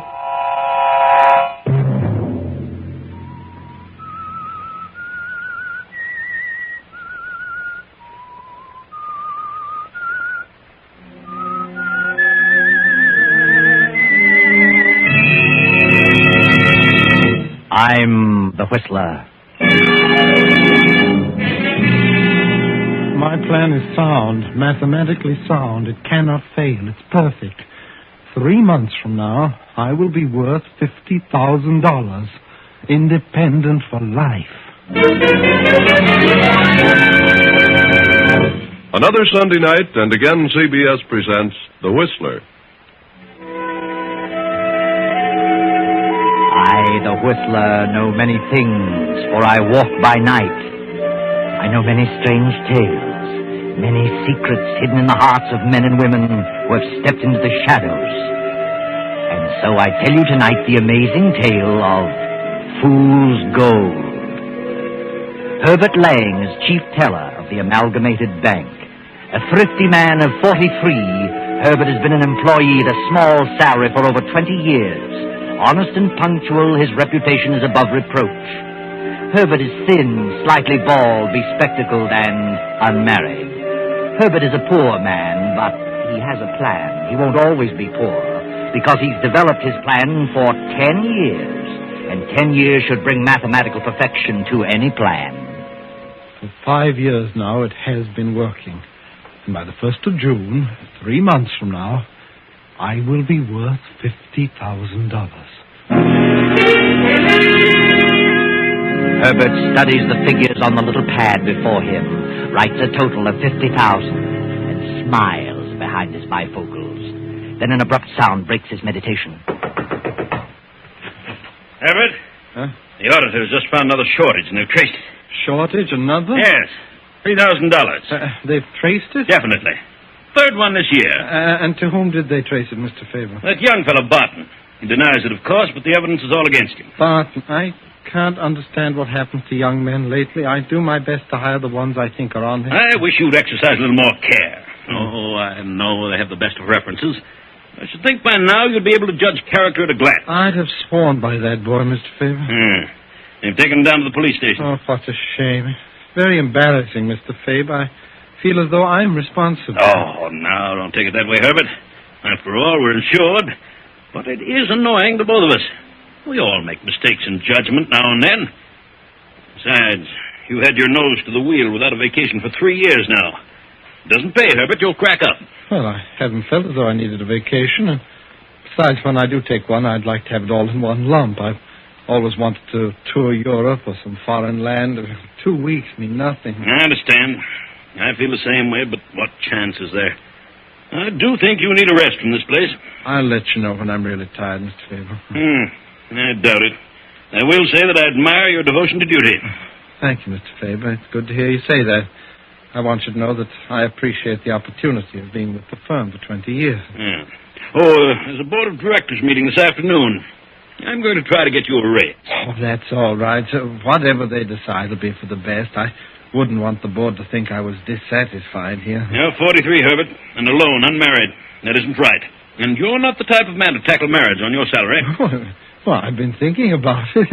I have plans. I've saved a bit. I found the right woman. Mr. Faber, I may surprise you one of these days. Yeah. Up into my office after the board meeting. I may have some news for you. Make it around 3. Thank you, sir. Thank you. Herbert sits at his desk smiling. What complete confidence they have in him. What a perfect setup. 3,000 more accounted for. 3 more months and I'll have reached my goal. 50,000 and independent for life in South America. With a move of sudden decision, Herbert slaps on his hat, walks out of the bank, and pays a visit to Hazel Yates at her apartment. What are you doing away from the bank at this hour of the day, Herbert? Well, I'm out to lunch. I thought I'd drop by. Oh, that's nice. I'm certainly surprised. Hazel, exactly 3 months from now, I'm going to take a vacation. You certainly need one. It's been ages since you've been away from your work for more than a day. Yes, I know, but I had to keep my nose to the grindstone. But now it's different. What do you mean? Well, I've kept it a secret, but now I can tell you. I'm going to get married. Married? Herbert, you're going to get married. That's right. But I thought you never considered marriage because you felt you couldn't support a wife. That's true, but now it's different. I didn't want to say anything till I was sure. What are you talking about? Hazel, for several years now, I've been working on a problem, a plan that cannot fail, because it's mathematically correct. What? Herbert, you frighten me. It has to do with the stock market. I've worked it over and over. Stock market? Gambling? Oh, no, not gambling. Not the way I worked it out. Lots of people have thought they'd found the secret to playing the market. And what happened? Well, this isn't a theoretical plan. This has already worked, proven. Already worked? I set myself a goal, an amount of money I felt sufficient to live on, in ease for the rest of my life, $50,000. Beyond that sum, I would not attempt to go. $50,000? As I've placed every dime to use according to the plan, and I've not missed once. Herbert, You mean you have $50,000? Well, not quite, but we'll have by the 1st of June. Well, I can't get over it. I'm amazed. Oh, it's very simple. I have got 3,000 to go. Then I'm through. 3,000? Oh, that frightens me, Herbert. Why don't you be satisfied with what you have? You may lose it all in trying to get the other 3. Oh, not a chance. I set myself a goal, and I intend to reach it. Very well. I hope you're right. Then I'm going on a long vacation. How long will you get? Oh, from next June on and on. From June on? Well, how can you do that? I'm not going to work another day. Why should I? I'll be independent. I'm going to quit. Quit your job? Yes, and take a long trip to South America. I'm going to live there. 50,000 there is like 200,000 here. What more could you ask for? I see. And you're going to get married? Yes, I am. I haven't asked her yet, but I'm confident. Who is she? Do I know her? Yes, she's wonderful. Well, I wish you lots of happiness, Herbert. Would you like to live in South America, Hazel? What? Well, yes, I would. Then you and I will be married June 1st. Oh, Herbert, you mean you're asking me? Yes. Now, don't say a word about this. Now, it's a secret. Don't tell a soul. Promise? Oh, yes, Herbert, I promise. Oh, darling, I thought you were never going to ask me. I want to surprise you. I've never been so thrilled in my life. I've got to run along now, dear. I'll see you later this evening.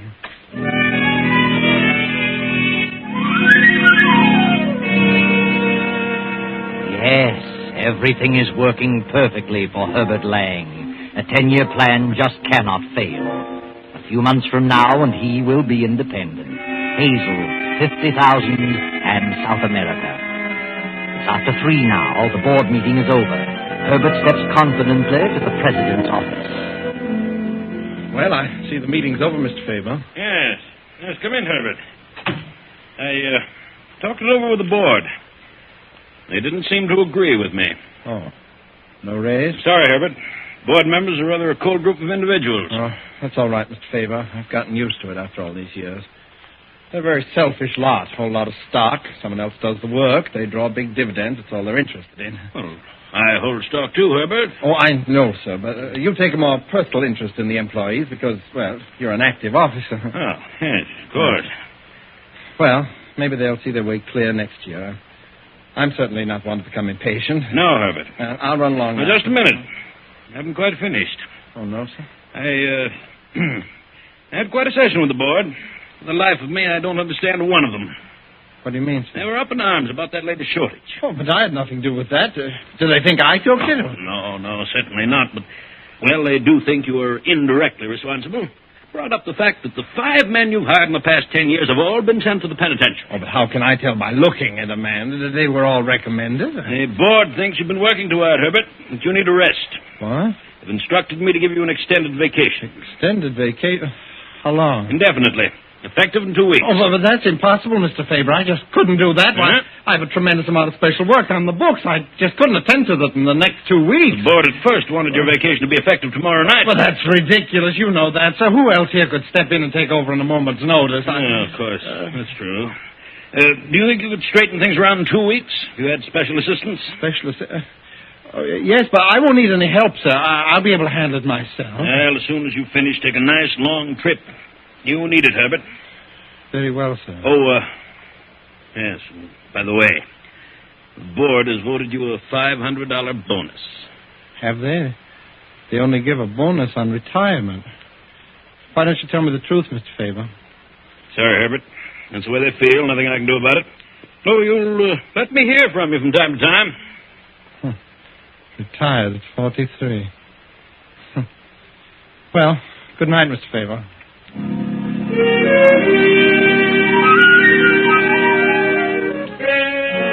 The moment Herbert steps out of Faber's office, fear, a strangling, clutching fear grips him. 2 weeks, 2 short weeks. That wasn't part of Herbert's plan. This is something he hadn't counted on. He's 2,000 short of his 50,000 goal. He'll have to let it go at that and be satisfied. And only 2 weeks to fix the books to cover the new $1,000 shortage. Night and day he works alone, works feverishly. Then on the 10th day, he has accomplished his plan. The book's balanced. Everything is perfect. Things worked out sooner than I expected, Hazel. We didn't wait till June. We can be married tomorrow and sail the next day. I've arranged passage. Why so soon, Herbert? I thought we could have a regular wedding. No, I think we better leave now. Sooner the better. Oh, all right, Herbert. Whatever you say.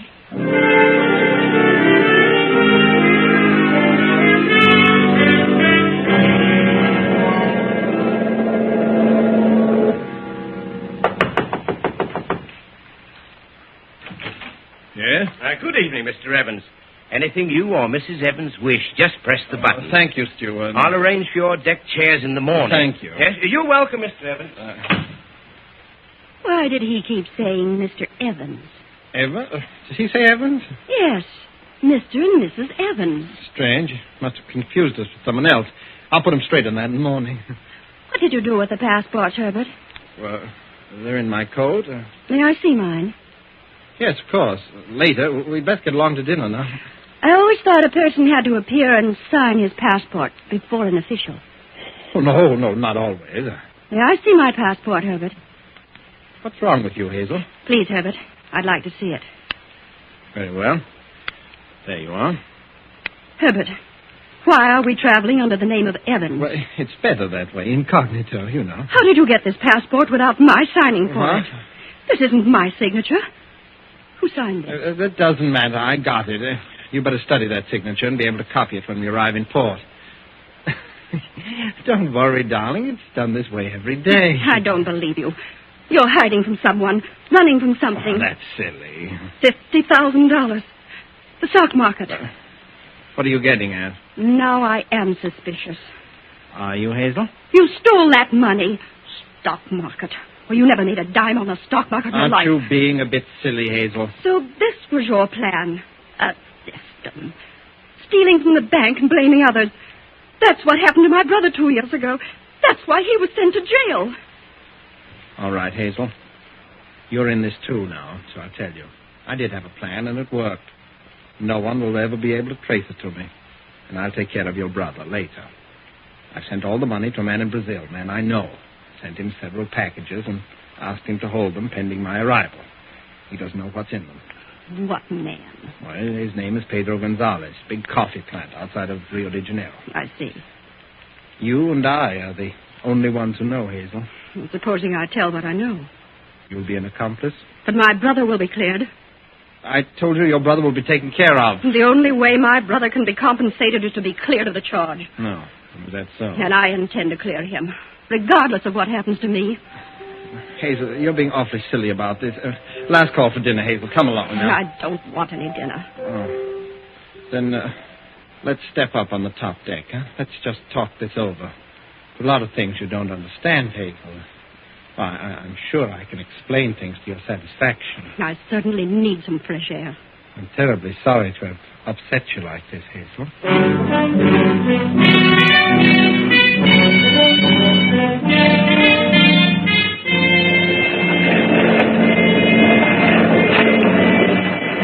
The tossing liner plows on through the darkness. The wind sings mournfully through the masts and cables. Herbert cannot sleep. Herbert is worried. His plan worked. It was perfect. They'll never trace the money to him. But Hazel presents another problem. It is morning now, 9 a.m. The steward steps up to Herbert's stateroom door. But, Hazel, why don't you look at this sensibly? It isn't as though I'd done a murder. Why take on so? You aren't the first woman who discovered something about her husband. I made a mistake, and I'm sorry. It's done in the past. Now, why not look forward to the future together? Yes? You rang, sir. Yes, well, my wife isn't feeling well this morning, steward. Oh, I'm sorry, sir. I'll have something sent down, darling. Is breakfast still being served, steward? Yes, sir, for a few minutes yet. Then come along, please. She'd better have something light, grapefruit, coffee, and dry toast. Yes, sir. And how about a soft-boiled egg? Well, is she seasick? No, she isn't seasick. She's just emotionally upset, you know. You know how a woman gets sometime over nothing. Oh, yes, I know, sir. I think an egg will be nice. Very well. Grapefruit, coffee, toast. Dry toast. Dry. Oh. And an egg. Take about 15 minutes or so. Here's the coffee shop, sir. You'll get quicker service here. Oh, thanks, steward. And good luck, sir. What? What do you mean? Well, I married myself, and I know how it is. Women are just naturally suspicious creatures and jealous of everyone. Jealous of your past and your future. Yes, I know. And how long have you been married, sir? Not long. Well, she'll get over it. Be sorry. Get over what? Well, I just couldn't help hearing when I came to your door just now. You pardon me. I better get my order in. Oh, yes, it's after 9. By the way, if you're in the mood, there'll be games and contests on the after-deck topside starting now. Horse races, 50 cents a ticket if you care to gamble. I know, but I don't gamble. Oh, well, then you'll find plenty of other things to keep your mind off your troubles. See you later, steward. Herbert steps into the coffee shop, orders his breakfast. But try as he might, he can't keep his mind off his troubles. His troubles and Hazel. He ponders over the thousands of dollars in the cork-lined waterproof package hidden in his trunk in the stateroom. Wonders if Pedro Gonzalez will meet the ship outside the harbor as planned. 15, 20 minutes pass. Then... Mr. Evans! Mr. Evans! Yes, what is it? What's wrong with you? It's your wife, sir. It's your wife. What are you trying to say? She isn't in the stateroom. No sign of her. Well, she must have decided to walk around. No. Will you calm down, please? Look at this. I found this on the dressing table. A note? Let's have it. It must have just happened, sir. It says 9:10 a.m. Herbert, I cannot reconcile myself to such a situation. The very thought of being married to such a man as you sickens me to the depth of my soul. I can't go on. And don't think you will escape punishment for the suffering you've caused. Goodbye. Hazel. He's jumped over. 9:10. Just 12 minutes ago. He was a little fool. I'll phone the bridge. Give me the bridge. She was out of her mind. Bridge? Stop ship. Man overboard. Man overboard.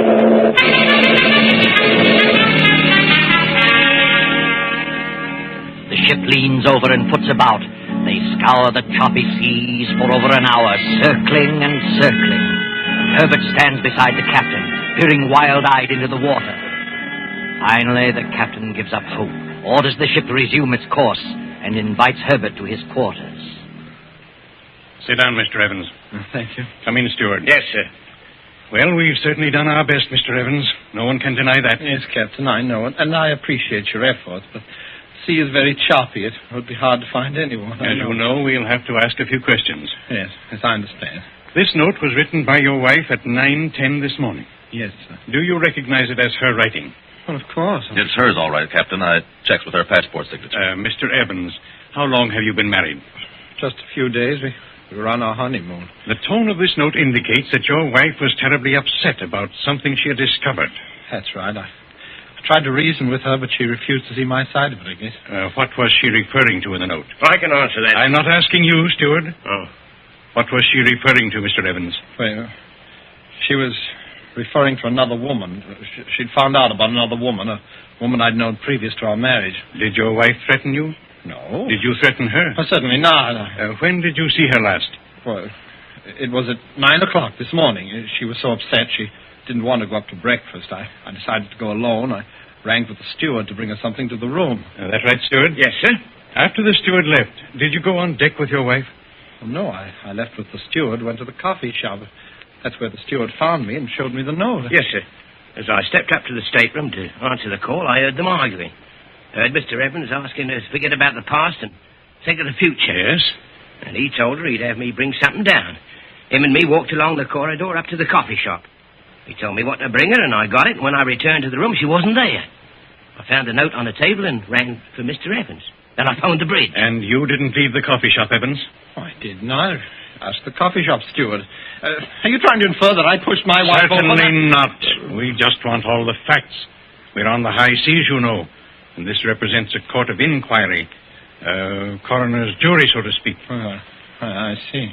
Mr. Goodman, my first officer here, the ship's doctor, and I will make a decision. What's your opinion, gentlemen? According to the steward's statement and the note, I'd say suicide. Mine is the same opinion. Very well. I agree with you.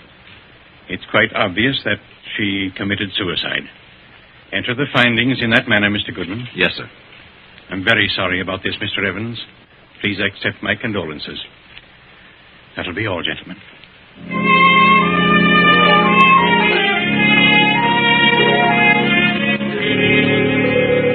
And so Herbert, very sad but far less worried, goes back to his stateroom to think. 10 days later, the sleek liner checks speed and prepares to stand off outside Rio de Janeiro, awaiting the arrival of the pilot. Dusk has fallen. The ship barely creeps along. Herbert stands at the aft port rail, a package in his hand, a cork-lined waterproof package. Many small boats bob about on the surface, moving at a snail's pace. As the first officer moves forward, Herbert speaks to him. Why are we stopping out here? Well, we always stop at this first light to wait for the harbor pilot. How much longer before we get in? Oh, we'll tie up in about an hour. Stand here for about 10 minutes. Pilot's on his way out now. I see. What's the name of this first light here? Oh, it's called the Cordoba light. Thank you. Why don't you come up forward? There's nothing to see from back here. All the excitement will be up ahead. Yes, I'll go up there in a moment. What's that you have there? Huh? Oh, this. Camera? No, it's a manuscript. Why the oilskin wrapping? You think we might go down? Oh, no, Well, I guess I am a little superstitious. After all, we did sail on Friday the 13th. Well, I'll see you up forward.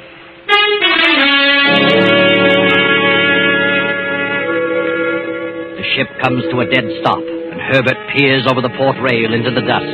He scrutinizes each small craft, waiting, watching for the signal from Pedro Gonzalez.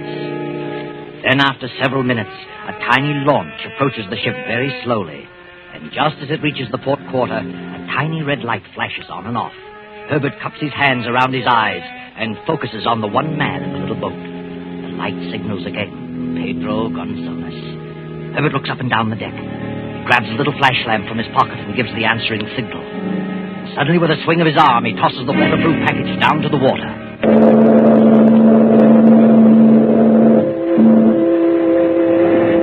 He's got it. Good work, Pedro. The man grabs the package, and the little launch moves away and heads up the coast as the liner churns off up the harbor. Herbert smiles a smile of relief and steps briskly with self-satisfaction toward the bow.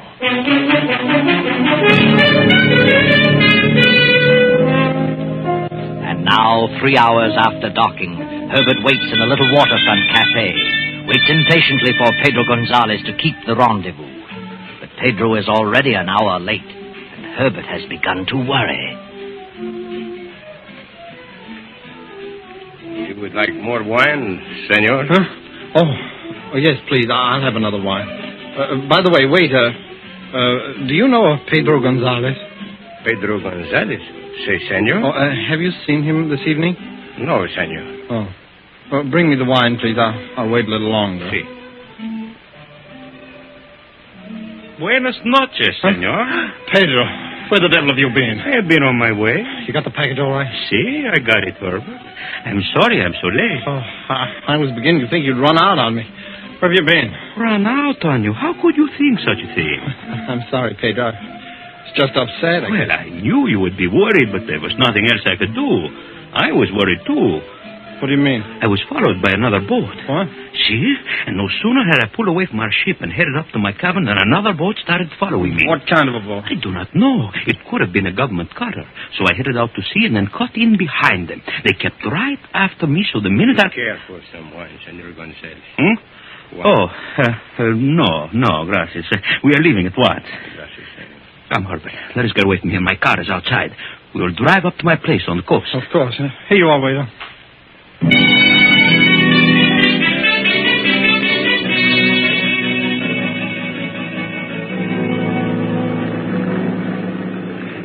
I bought the shack on the beach I told you about for this purpose. A fisherman's shack. Do you know what I call it? Casa Dinero. House of money, eh? I have done a little fishing, but only as an excuse for having the boat. Well, how's everything in New York, eh? I always liked New York. Did you? Perhaps next year I will go back there for a visit and live in style, eh? Of course, you will have to stay down here for quite a while until this blows over. Maybe not. They can't trace anything to me. How much did you get? Well, according to our agreement, your share should be $5,000. $5,000? Beautiful, wonderful. But look, I want to know about this boat that followed you. Well, I was plenty worried, so instead of landing at my place, I landed half a mile up on the beach. The second I got out, I picked the spot and buried the package in the sand. What? I was afraid they would follow me to the shack. Oh, but you agreed that you'd hide it under the floor in a gas can. I ask you, Herbert, what would you have done? I was not taking any chances. Oh, and just where did you bury it, Pedro? Oh, it is easy to find. A half mile up the beach and 50 feet from a small... What is it, Pedro? What's the matter? There is a car following us. What? Maybe the police. Police? Step on it, Pedro. Why should the police follow us? Hurry, Pedro. They're gaining on us fast. It is wide open. They have turned left. It was not the police. Pedro, look out, those kids! We're going on the road!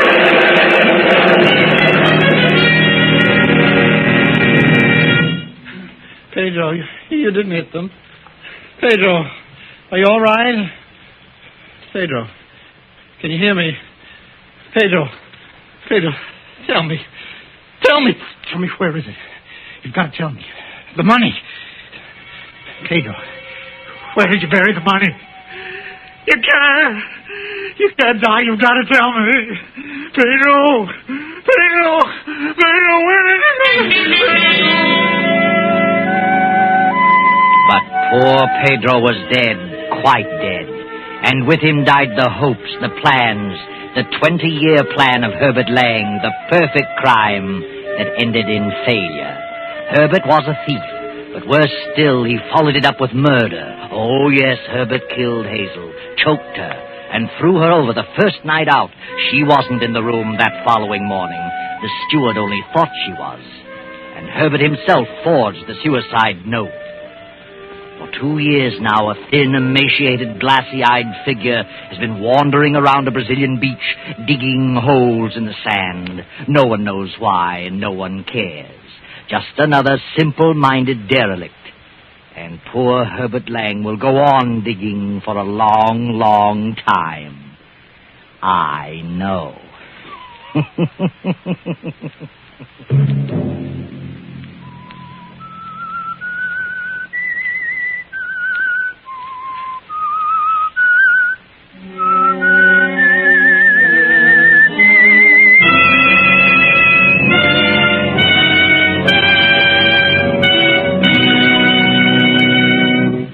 CBS has presented The Whistler.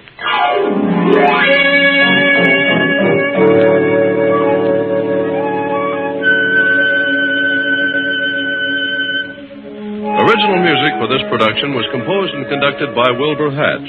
The Whistler is written and directed by J. Donald Wilson and originates from Columbia Square in Hollywood. Next week, same time, I, the Whistler, return to tell you another unusual tale. Good night. This is the Columbia Broadcasting System.